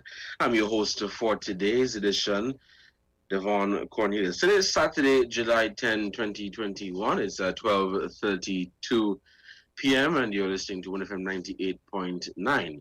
This is Inside the News. Very interesting conversation we had this morning with some callers weighing in on the issues and developments that took place throughout the week here in St. Kitts and Nevis, and of course across the Caribbean region. We spoke briefly about the elections that were called in St. Lucia, and we also touched the surface of some comments that were made by former Member of Parliament, Conris Maynard, on his opinion on how the government has been handling COVID. If I may quickly read the article which I prepared, and you can find this article on our website at www.winmediaskn.com.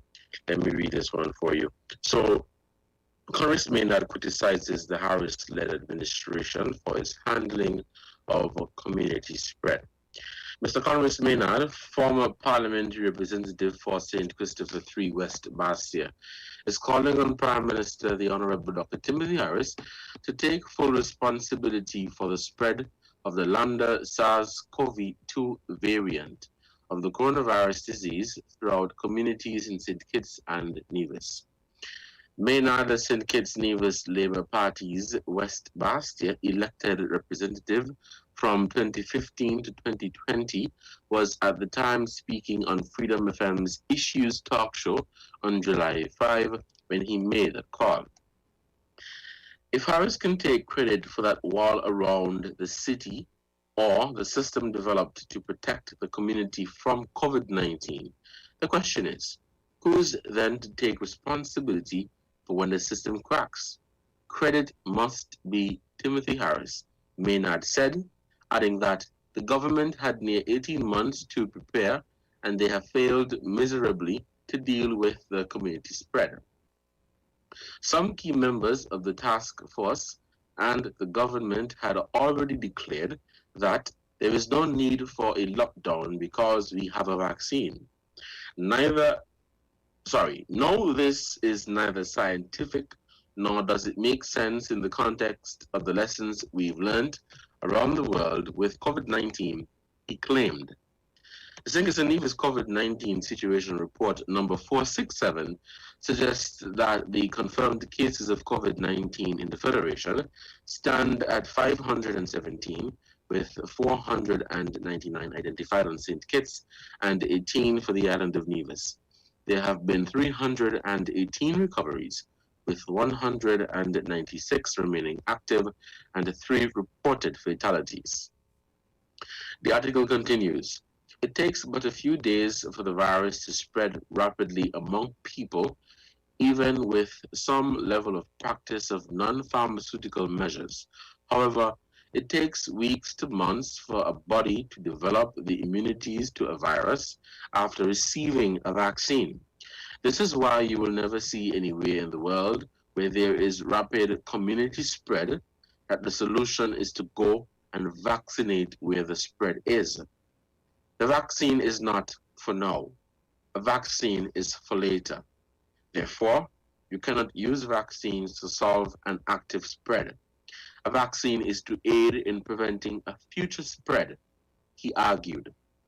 The vaccination program in St. Kitts and Nevis commenced on February 22nd and culminated on June 30th, 2021. The latest vaccination report dated June 28, 2021, reported that there were 16,683 people who had received both the first and second dose of the vaccine. The total dose administered stood at 39,445 for the Federation, with 30,386 for St. Kitts and 9,059 for Nevis. Prime Minister Dr. Timothy Harris announced on Friday, July 2, 2021, in a televised address to the nation that the vaccination program will recommence on Thursday, July 8, following the procurement of an additional 5,000 doses of the AstraZeneca vaccine. Now, Maynard, a one-term parliamentarian, went on to chastise the Minister of Health, the Honorable Akila Byron Nisbet, who he said is hiding from the work and, quote, has shown no leadership whatsoever. Quote, when this nation needs to look for leadership on this health matter, there is nobody who is turning to the current Minister of Health. It has become a well-established fact that the minister is hiding and trying at every turn not to accept any responsibility to what has been an even further deterioration of our health system, the former member of parliament stated. This was Mr. Conress Maynard of the St. Kitts Nevis Labour Party giving his opinion on how the Harris-led administration has been handling COVID-19 and in particular community spread. It is just 12:40. I want to open the phone lines and I want to hear your thoughts, your comments, your opinion. Of course, we're going to have a very respectful conversation this afternoon, but I want to hear your thoughts on this comment or these comments that came from Mr. Conress Maynard of the St. Kitts Nevis Labour Party. I'm going to open the phone lines now.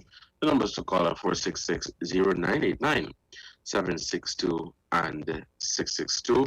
And I am going to allow you to give your take on the comment, whether you support what Mr. Maynard stated or whether you are against what he stated. If you agree with him or if you disagree with him. This is the opportunity now to call in and share your views. For those of you who tuned in late and you're wondering the numbers to call are 466-0989, 762-0989, and 662-0989. Remember, we are also live on Facebook at Win Media SKN. We're also live on YouTube at Win Media SKN. You can catch us on Periscope and Twitch. You can listen us via our FM channel at 98.9 FM, and you can also listen us live at www.winmediaskn.com. This is Inside the News. Today is Saturday, July 10, 2021. We're in a 24-hour lockdown as a result of the continued spread of COVID-19 here in the Federation of St. Kitts and Nevis. As I stated before, the numbers are trickling down, and we are all hoping and anticipating for the country to reopen. We have our first caller for this afternoon. Let us take this call. Caller, good afternoon. You are on the air. Oh, hello. Hello, caller. Good afternoon. You're on the air. Oh, good afternoon. I am calling on behalf of a caller who called earlier and talked about the asteroid falling in Haiti. I wanted to congratulate him. It is true. The area is secluded, and the FN has put America in control of it. And the situation in Haiti should be taken very serious by CARICOM. Our borders are being violated strongly by the Americans, from air, from sea, from every port you could think about, and it should be protected. So that's what I want to contribute. I think that was that caller that called earlier today. I think he made a very good point, and that's what I wanted to add to it. Thank you very much. And thank you, caller, so much for your contribution on our program. We are still taking calls here on WinFM 98.9. Again, the numbers are 466-0989, 762 and 662. It is 12:43. We're going to take calls at this time to hear your comments on recent developments here in St. Kitts and Nevis and, of course, across the Caribbean region. Most shocking development was the assassination of the Haitian president. We have a caller. Let us take this call. Caller, good afternoon. You're on the air. Good afternoon, Devon. How was the lunch? Good afternoon. How was the It was lunch? fine, thanks. It was good, thanks. And yours? Oh, by here eating something and drinking something. Okay. Well, I call it something. And I give God thanks. Some people don't even have something. Some people have nothing. But I want to say good afternoon to all the listeners at home and abroad, kind of new ones coming. Now, let me pick up this thing about CARICOM and Haiti. I don't know if you haven't heard, the CARICOM has called upon the U.S. not to invade or occupy Haiti. Have you heard that? No. Huh? No, I have not. Mayor Motley made a speech of a prime minister, different prime ministers, and they're saying, look, we do not want the U.S. to go back in. Now, Haiti is a problem by itself, you know. As much as we admire them for their determination to be free. I don't know, some people may not want to hear it, but to me they are hindering themselves. They and their leaders, because while we're talking, you see, we like to talk black, black, black, you know. A lot of times it is our black leader that does enslave us. They are the ones who does welcome. They are asking other people to come in. They say they're coming to investigate. Well, once they meeting, they're not coming back out. You see what I'm talking about? Mm-hmm. They're inviting everybody. They already invite the Americans and everybody to come to give investigation. How do you expect to get them out? Because it is quite obvious that the Americans had something to do with it. So as we said, the devil can't correct sin. What do you expect them to say if they are implied, right? If they're implicated? If they're implicated, what do you expect them to say? They say they're going to say now a top FBI man. I mean, really? And what exactly is the role we want? Remember, after the earthquake, we sent our people in? You know, CARICOM sent in people? Do you know that? When the earthquake happened, I was 10 years old. Yeah, CARICOM sent in our country, all the different countries sent in people. They were there, some of them for months. You know, and are we to become the new occupiers? Because that is another thing, because in order to get control, somebody has got to control this lot of gangs and violence. And it certainly cannot be by talking. I mean, the other day I was making a joke. Well, maybe I better don't say it. But we have somebody we could send, you know. Because somebody we could send, ask the Jamaicans. Right now, the Prime Minister of Jamaica is thinking about putting, what you just call it, bounds on central Kingston. We got the gangs them. And who have firepower, so who got more? Because we got to deal with it. You can't just go in and talk to who.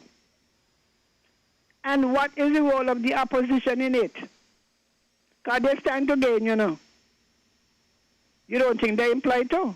They're implicated. It's to their benefit, because they were the ones telling the man, come out, come out, come out. They stand to gain right now. So I am trying to figure out what exactly do we want them to do? Do we want to send in the RSS? What exactly do we want CARICOM to do? Because CARICOM has presence there. In case people don't know, CARICOM has a desk and offices there in Haiti. CARICOM is there. But if they are determined, like some part of Africa, sorry, my African brothers, you listen to the news, to wipe out each other, this group against that group. You hear the French just pull out of some place. It is time enough for our own people to understand what we're doing to ourselves. And the Haitians have got to understand that at some point they got to settle down. Because you can't build a country that's always in strife. You can't build a country when today you put up a government, tomorrow you haul it down. The next day, when are you going to have structural changes? Imagine that people who are in the hurricane still living in tents. Till today.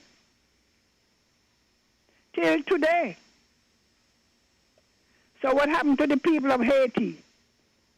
Only the cooks could rule and run. So I want somebody to call in and tell me exactly what do you have in mind for CARICOM to do, other than what it is doing. Do you want it to go in? Because we could assemble a military force, you know. We could, all the countries have defense forces, they could send them in, you know. And then you're going to hear how they're sending black people to kill black people. Well, if they are the obstacles, something has got to be done. I am a Christian and I have a Bible, eh? So they have got to decide, tell us today, call back and say what it is you want CARICOM to do. If you want us to send in forces in there, I say yes, send them in. We have to restore order. You can't go with chaos. And you can't come later and talk about people take over your country. And other Haitians outside, what is their role? You see, some of them busy running. They run from Haiti, establish themselves, and they don't look back. Many of them have leadership skills, you know. You know that? Mm-hmm. They're doing well in the U.S. and well in Caribbean and so. And they turn their back on it. So you have the American news, all kind of agencies to strengthen the position when they are the ones who should be doing it. Well, if you don't do it, somebody else will. So calling all the Haitians outside, you hear they're lining up to run to America. One crowd by the U.S. Embassy in right. Yeah, the country in danger and they're running. Yeah, and we don't take some more calls at this in. time, Miss Henry. All right then. We have some of the callers trying to get in, but Yeah, we'll take this short break to some of say. them. Pardon? Okay, we wanted to take a short break to say thank you to the sponsors for this program. So let's take this short break and we'll be right back.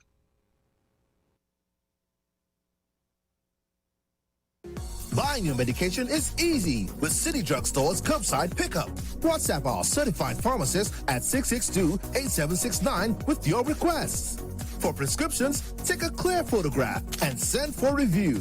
We will engage you in dialogue and then provide a quotation and link for payment. You can then pay via TDC's online payment portal. And once the transaction is complete, you'll be notified that your pickup is ready. Yes, it's that easy. Send your WhatsApp message to 662-8769 to order your medications today with City Drug Store's curbside pickup service.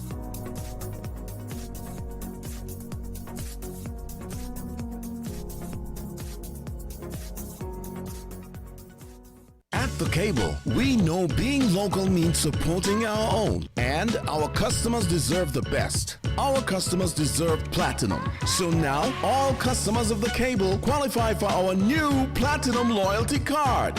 An elite MasterCard experience that lets you support your own like never before. Instantly send money to any Platinum Loyalty member at home or around the world. Shop online or in person anywhere MasterCard is accepted. Save with no interest and 0 annual fees. And the best part? If you're a Cable customer, you are already pre-approved. Just visit the Cable building in Bastere or sign up online at www.thecable.net. Get your Platinum Loyalty Card today because you deserve platinum. Terms and conditions apply.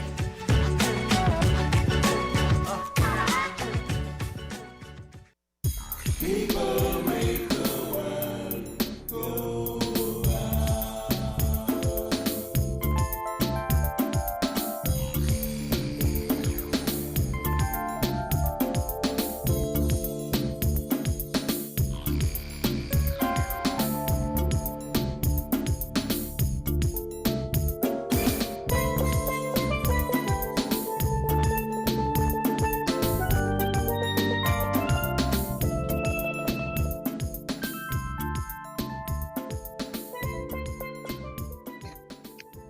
Welcome back to Inside the News on 1FM 98.9. We have a caller on the line. Let's take this call. Hello. Hello, caller. Good afternoon. You're on the air. Good afternoon, Mr. Cornelius. Good afternoon. How are you doing today? Yeah, I'm good. Awesome. I'm sure you are familiar with the saying, the buck stops here, right? Yes. It basically means that if you're in a position of leadership and authority, you take responsibility for anything that goes wrong, whether you are directly responsible or not. Here, the government is too quick to take credit for what goes right and much too quick to pass the blame for whatever goes wrong to somebody else. That is, I think, a classic strategy of the Prime Minister. For example, he was with the Labour Party for 18 of 20 years. And everything back then that went right, he claims to have had a hand in it. And everything bad was Dr. Douglas's fault or somebody else's fault. But that's not leadership. That's not taking ownership. It's what we would call a coward way out. A coward's way of dealing with problems. Here we are with the government and I guess Mrs. Henry, judging from what she said, wanting to blame case number 46 for our current predicament. Well, how did 46 contract the virus in the first place? Wasn't it from 47? Who came from a hotspot country. He came from a hotspot country and was not intercepted by our protocols that the government itself instituted or signed off on. Okay, and case number 47 was not like case 45 or any other case because, like I said, it came from a hotspot and it brought with it a more transmissible variant. It was not like before. Okay, so that should have been really investigated and dealt with earlier clock.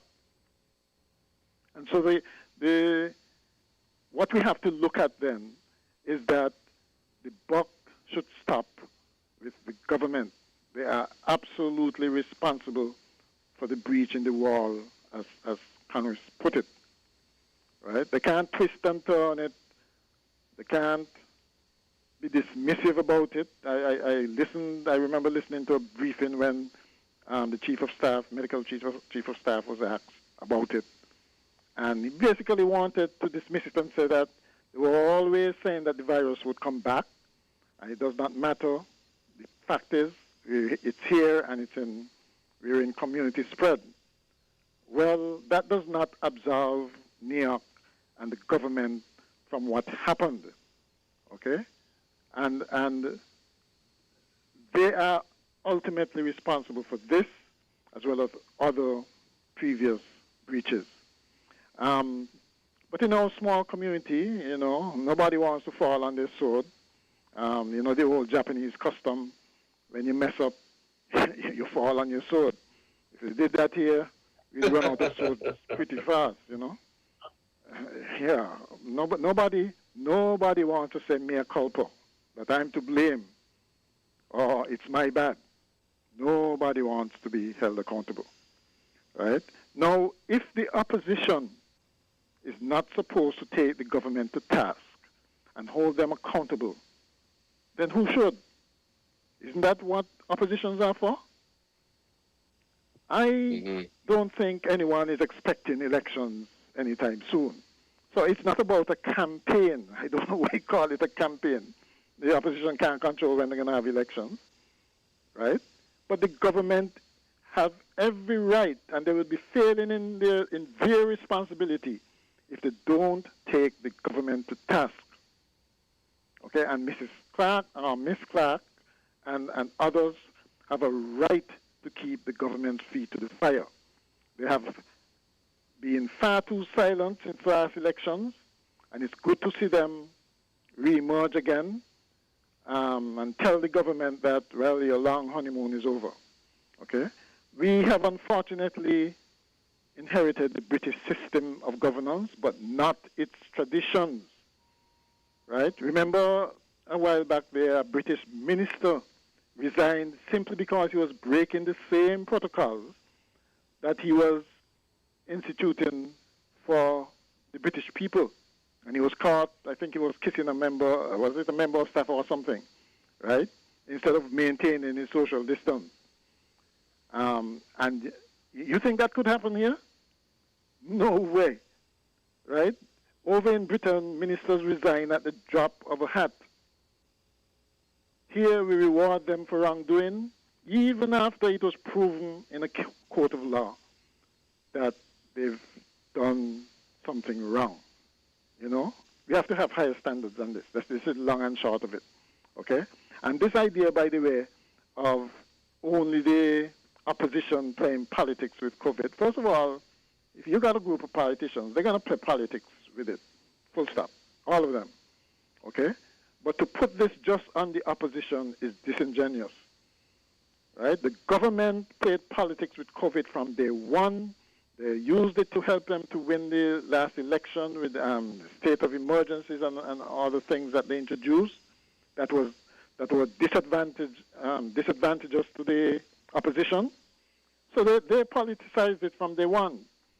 And it's not even a case of moral equivalency, okay? Because the one who has the power and authority should be the one to lead and unify the country, okay, and stop the politicking, right? That is what should happen, okay? So, and one last thing, with regards to Haiti, as to what should be done, what CARICOM should do.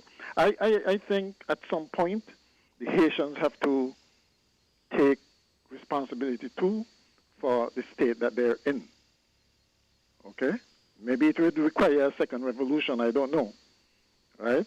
But I think they've had enough of external interference, whether from CARICOM, the United States, France, whatever. And they have to get a grip of themselves.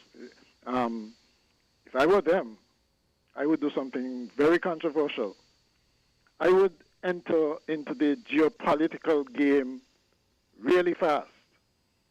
They know how the West is very antagonistic right now to China. They know China is trying to expand. I would use China to develop Haiti. They're a willing partner. Okay, some people might call that a new kind of colonialism. That's fine. Okay, the fact is they need to get beyond where they are right now. Use China to develop the country because as close as they are to the United States are not going to put resources into Haiti. They're just not going to. All right, but they may if they see themselves as competing with China. And so I'm saying that with enlightened leadership, use the geopolitical game to try and develop Haiti. Get beyond where they are right now, because where they are right now is a mess. Okay? I know, like I said, it might be controversial, but it's something to think about, put it that way. All right? But I definitely don't think anybody should be sending more troops to Haiti. That's not sustainable in the first place. Right? That does not guarantee peace or anything like that. Yeah. Okay. All right then. Yeah, man. Thank you so much, caller, for your contribution. If I may add quickly, when I listen to the NEOC press briefings and the health officials would say the virus has reintegrated into our society, I don't know if I am the only person, but I take that to mean that the virus was here before. I take that to mean that we had community spread before and people were catching COVID when they came to St. Kitts. So I when they say the virus is back or the virus has reintegrated, from my understanding, I don't think the virus was ever in our communities. Yes, we recorded cases, but all of these cases came from overseas and were quarantined. That's just me. We have a caller on the line. Let us take this call. Caller, good afternoon. You are on the air. Mr. Cornelius. Hello, We good don't afternoon. need You're on the China air. to develop Haiti. We don't need China to develop Haiti. The same way we don't need China to develop Africa. The minerals in Africa belong to the Africans. The minerals in Haiti belong to the Haitians. We don't need China to develop Haiti. The last part of the news spoke of what is happening with France. Today, France is exploiting 14 African countries, the Francophone countries, with $500 billion going to France Reserve Bank annually. We don't need China. We don't need the West. The mineral that is on the continent of Africa, the mineral that is on Haiti, is enough to bring them out of poverty. We don't need China. China is the Trojan horse right now, and China is, the African continent is importing a lot of products from China. And these products are slowly killing the Africans. China is overpopulated, and where did Xi Jinping tell them to go? Go to Africa. Go to Africa. So what they're doing in Africa now, they are importing their products in Africa, and the Africans are buying up their products, and these products are laced with poison. You can check it out. It's there. The truth is available now. We need to wake up. China developing in Haiti. We don't need China. France, Mr. Cornelius, now just listen to this. Where you ever heard of 3 presidents being assassinated in less than 6 months? 3 African, melanated African presidents being assassinated in less than 6 months. Now, what if that has happened to, and just two European presidents? Can you picture what would have been happening today? But in less than 6 months, the president of Chad, the president of Tanzania, and now the president of Haiti. We don't need China to develop nowhere for us. Thank you. Thank you, Carl, so much for your contribution. I have a comment that came in on the WhatsApp, so before I take this next call, let me read this comment. This is in regard to a comment that was made by another caller. So he says, as you know, Pfizer, Moderna, and Johnson & Johnson have been approved by the FDA for emergency use only. And as you know, unlike these vaccines, AstraZeneca has not been approved by the FDA, not even for emergency use. When callers say that Biden, Fauci, and others are urging Americans to take the vaccine, do they not understand that Biden et al. Are not talking about AstraZeneca, that AstraZeneca is not even allowed in the US? So I think this comment is trying to point out that the vaccines that have been administered in the US, Moderna, Johnson & Johnson, and Pfizer, and not necessarily AstraZeneca, as Pfizer, Moderna, and Johnson & Johnson have been approved by the FDA. We had a caller on the line who was trying to get in. We're still taking calls. The numbers to call are 466-0989-762 and 662. Do we have a caller on the line? Yes, we have a caller on the line. Let us take this call. Caller, good afternoon. You're on the air. Okay, we seem to have lost that caller. My apologies for that. We're still taking calls. It's 8 minutes past the hour of 1 here in our studios at 1FM 98.9. We're still taking calls. We're going to wrap up this program at 1:30. I am going to take calls right down to the last minute. I want to hear your opinion on these issues. We have a caller on the line. Let's take this call. Caller, good afternoon. You're on the air. Good afternoon again, Devon. Good afternoon, Good caller. afternoon. Hello? Yes, good afternoon. I'm hearing you. Yeah, good afternoon, yes. Now, if the opposition was a serious opposition in this federation of St. Kitts Nevis, I believe that the corona would not spread so fast. because the opposition, what happened to them? They didn't advise in the supporters. From the first time we get, the time we get with the cases, they start to say all kind of negative things, going around and say all kind of things. So the people them had a fear, even with the mask. It seemed to me like they were telling people no wear a mask because no corona here and all this kind of nonsense. Up to when we had the first lockdown, they said no corona here. We're locking down the country, sir. And them was the one who was saying that, oh, where they don't shut down the country. When the country shut down now, they started to say all kind of different things. So the opposition always had the people them confused.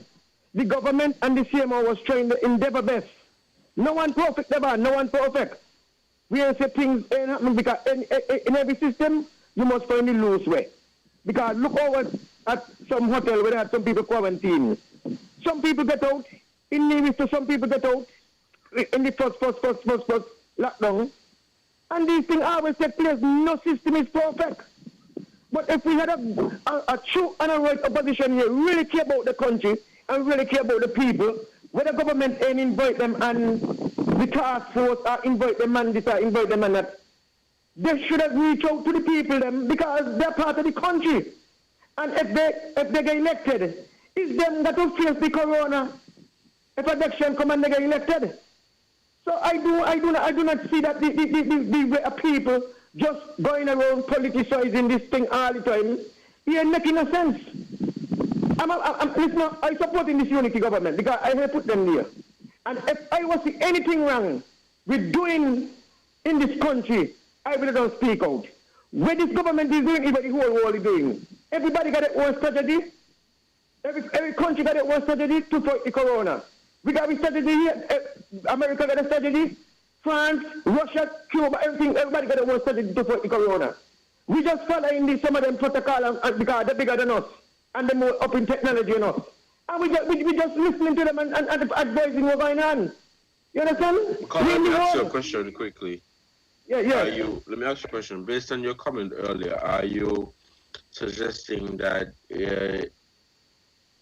that the blame should fall at the feet of the opposition for the vaccine hesitancy, the situation we are in now with regards to the spread of COVID-19?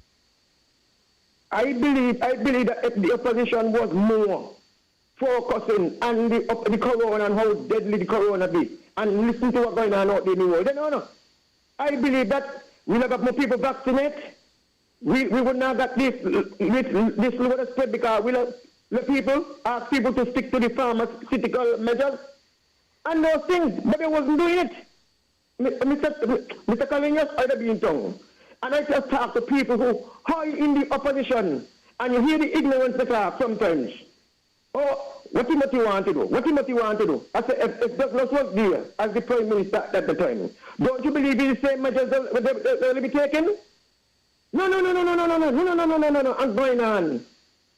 Whatever, we got to get serious.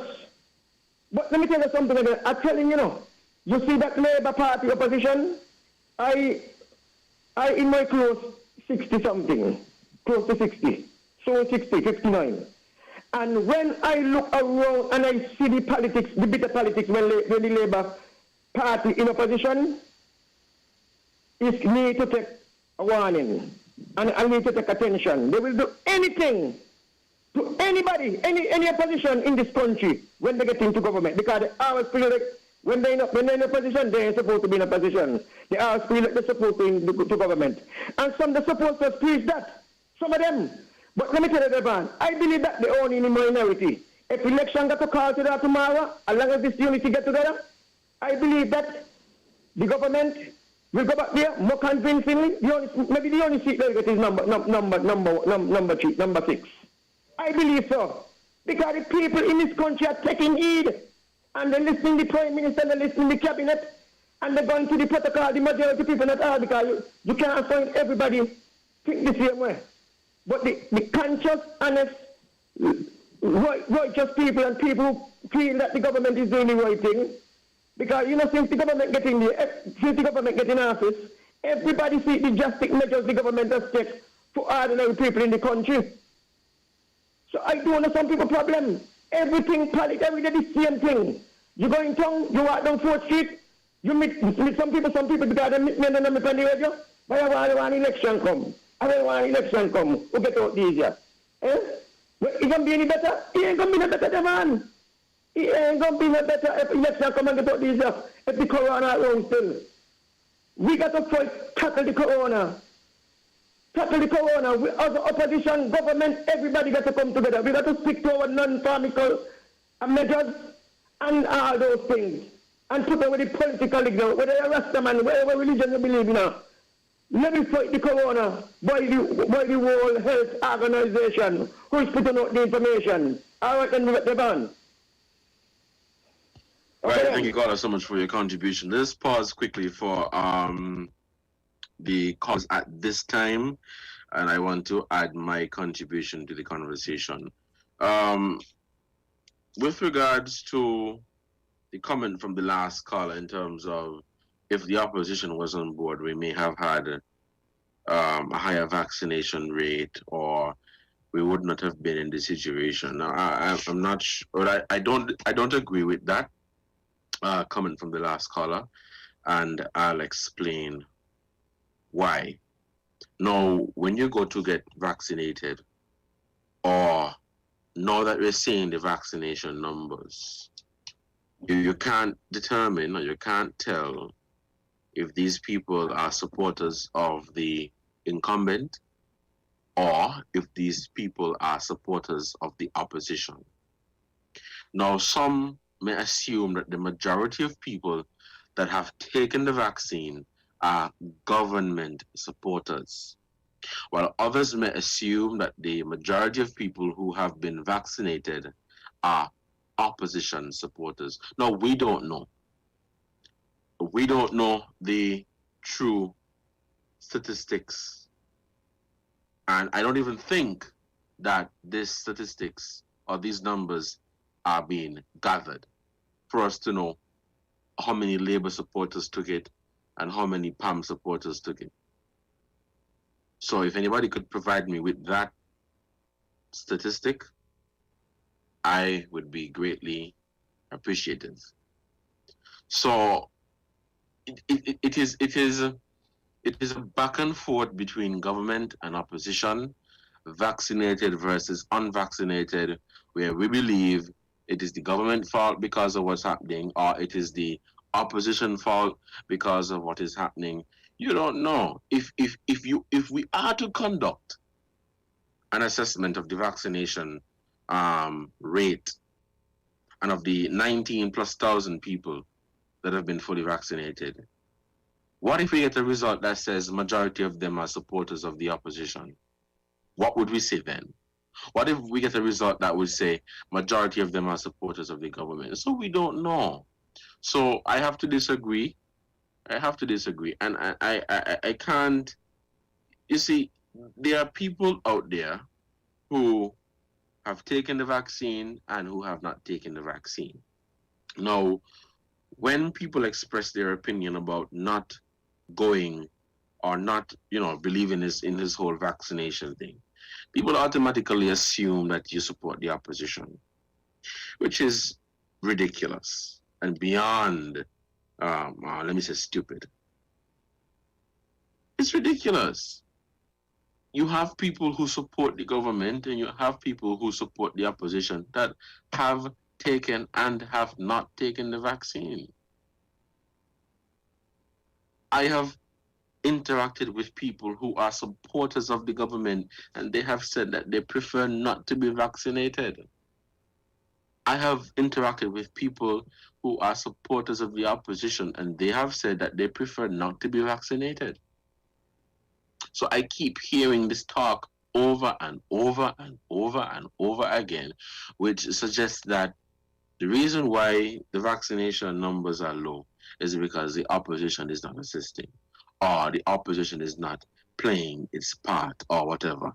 Or the reason why we're in this situation is because of the opposition. Now, to be frank, we are looking to the government. We are looking to the government to provide some sense of direction. And if we're going to hear the reason why we can't get to herd immunity is because of the opposition, then all hope is lost. The government needs to focus on their program and continue to push the vaccination program. But if we're going to continue here, well, it's Labour fault and it's this person's fault and it's that person's fault, then we ain't going to reach nowhere. And that is my frank and humble opinion.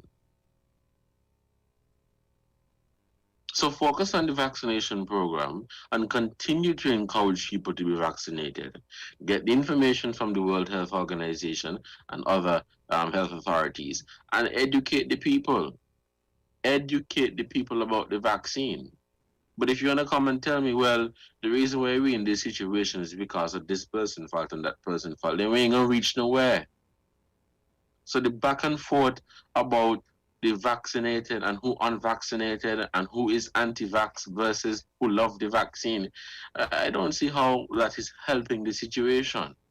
I really don't see how that is helping the situation. I've said before, if you want to be vaccinated, that is totally fine. If you don't want to be vaccinated, it is totally fine. But you weigh the benefits and you weigh the risks. Because I can't force you to be vaccinated. I can't tell you that you should not be vaccinated. The beauty about 2021 is that there is access to technology. There is access to information. So some people have been pushing this argument that I think is ridiculous too, that the government is not providing enough information about the vaccine. The government is not the only source of information for vaccines. So for you to push this argument that, oh man, I don't want a vaccine because the government isn't telling me nothing, is ridiculous. The information is out there. Go and seek the information. The government is not the only one that has doctors. Doctors all over St. Kitts and Nevis. You can go visit the World Health Organization's Facebook page and find out what you need to find out about the vaccines that are being administered. So to say that the government is not providing the information, I can't agree with that. But again, to say that it is the opposition's fault why we're in the situation, or the blame should lie at their feet, that too is ridiculous. It is ridiculous. Because if that is the case, that the reason why we don't have higher vaccination numbers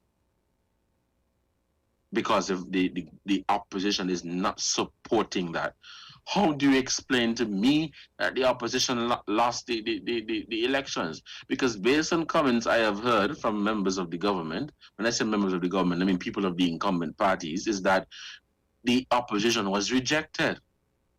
So how is it that now that they're having an influence on the same people that rejected them in the 2020 general elections? Make it make sense. It does not make any sense whatsoever. There will always be vaccine hesitancy. No matter how much you tell people about the vaccine, there will always be vaccine hesitancy. Whether you support Labour, PAM, NRP, CCM, or PLP. It doesn't matter whether you support the incumbent or the opposition. There's some people, whether they support them or not, have said that they prefer not to be vaccinated. Others have said, boy, I'm going to go and take the vaccine. And they have listed reasons why as to why they made that decision to be vaccinated. But I do not think, and I cannot agree, that one of the reasons or the major deciding factor why the vaccination rate is not as high as we want it to be is because of the opposition. Because I've never heard the opposition tell anybody don't take the vaccine. And if you can find something to suggest otherwise, then I'm totally fine with that. All that I'm going to say to people who are listening to this program, go and seek the information.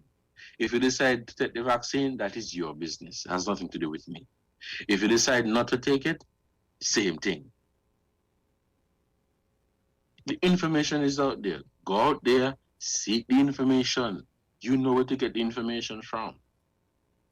World Health Organization, the PAHO, the Ministry of Health. If you feel that the authorities are not being truthful, that is why I've said go and seek the information. Some of us like to say, oh, we don't listen to the NEOC briefings. We're going to wait until somebody else tells us. then you end back up in a situation where, you know, when we were in primary school, we used to play this game. I forgot the name of it. But you pass on a secret to your neighbor, and by the time the secret get back to you is a completely different thing, completely different to what you told the person who sat directly next to you. So if you want to know about the vaccine, go and get the information for yourself. Take your time, sit down and do your research. And then you make that informed decision. Make that informed decision. Don't just get up and take it because you see somebody down the road. Take it. Make an informed decision. But I'm not going to, I mean, that is your view. And that may be the view of others, which is totally fine. And I respect that. But my view would be different. I don't think the vaccination numbers are low because the opposition supporters are not taking the vaccine. I'm going to close the phone lines at this time. We'll be taking no more calls. But I can't agree with that. I really can't agree with that. Those who have taken the vaccine, kudos to you. Those who have not been vaccinated, then you made that decision. So am I going to come here and chastise you? Am I going to come here and lambaste you? Whether you have been vaccinated or not? No, I'm not going to do that. I'm not going to be a part of that. No, we all want St. Kitts and Nevis and the rest of the world to get back to a state of normalcy. We all want things to get back to normal.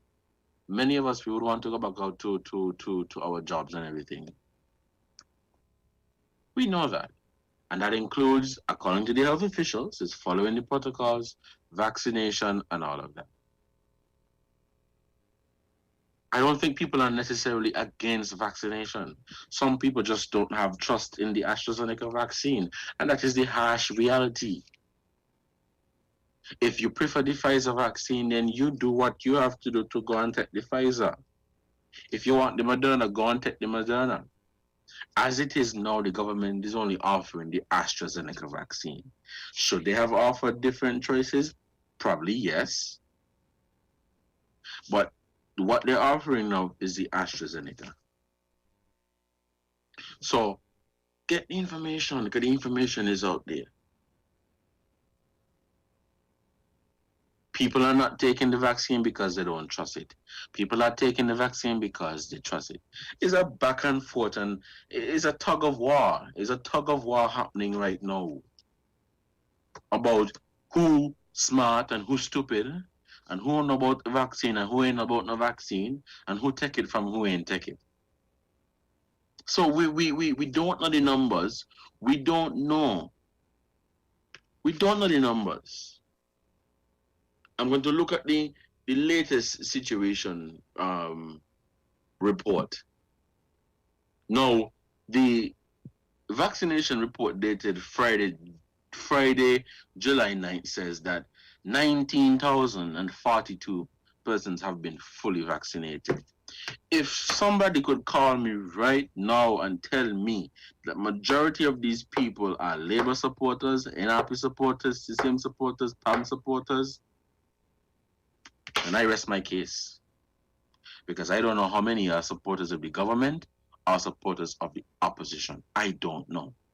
Yes, there may be some people who refuse to be vaccinated because the government is in power, which is absolutely ridiculous. Yes, there may be some people who they say they're going to take it because some prominent politician took it, so they're going to take it. But I refuse to believe. I refuse to believe that this is the situation. Because I know of staunch opposition supporters who have taken the vaccine. I know of staunch government supporters who are, quote unquote, part of the anti-vaccine program, who are against vaccination. So to paint the picture that all the opposition out there telling people not to be vaccinated, it is not a fair comment. It is your view, caller, and of course I respect your view, but I cannot agree with you. We're 2 minutes before the end time, and so we are going to begin wrapping up. I want to thank each and every one of you for your contribution to this program. And I look forward to your comments and your opinions. And I totally respect them. But I'm going to give my comment and I'm going to give my opinion on the situation too. But thank you guys so much. This has been another edition of Inside the News on 1FM 98.9. Again, thank you guys so much for joining us today. We're going to be back next week with more issues, more conversation on these developing problems. We hope that we could get back to a state of normalcy. Many people have been asking me when the Prime Minister will be addressing the nation. I don't know. Let me put it as simple as that. I don't know. If the Prime Minister feel he should come and tell you that the measures are going to expire on Monday tonight, then if you want to come tonight, he come tonight. If you want to come tomorrow to talk about it, that's his choice. As it is right now, I do not know when the Prime Minister will be addressing the nation. Some people anticipate that he will do so this evening. Others anticipate he will do so Sunday evening. But we just hope that we could get back to normalcy. As I wrap up, I want to encourage you guys to please follow the protocols, wear your mask, wash your hands, and do what you have to do to protect your family and loved ones against COVID-19. Now, COVID-19 is not the end of the world. The world is still happening. Things are still happening. There are still opportunities out there. There's still so many things for you to do. So don't let COVID-19 put a speed bump in your road of success. Oh, the world is ending because COVID-19 here. Rubbish. Get up and do what you have to do and keep moving. Keep moving. Thank you guys so much for listening to Inside the News. I've been your presenter for today, Devon Cornelius.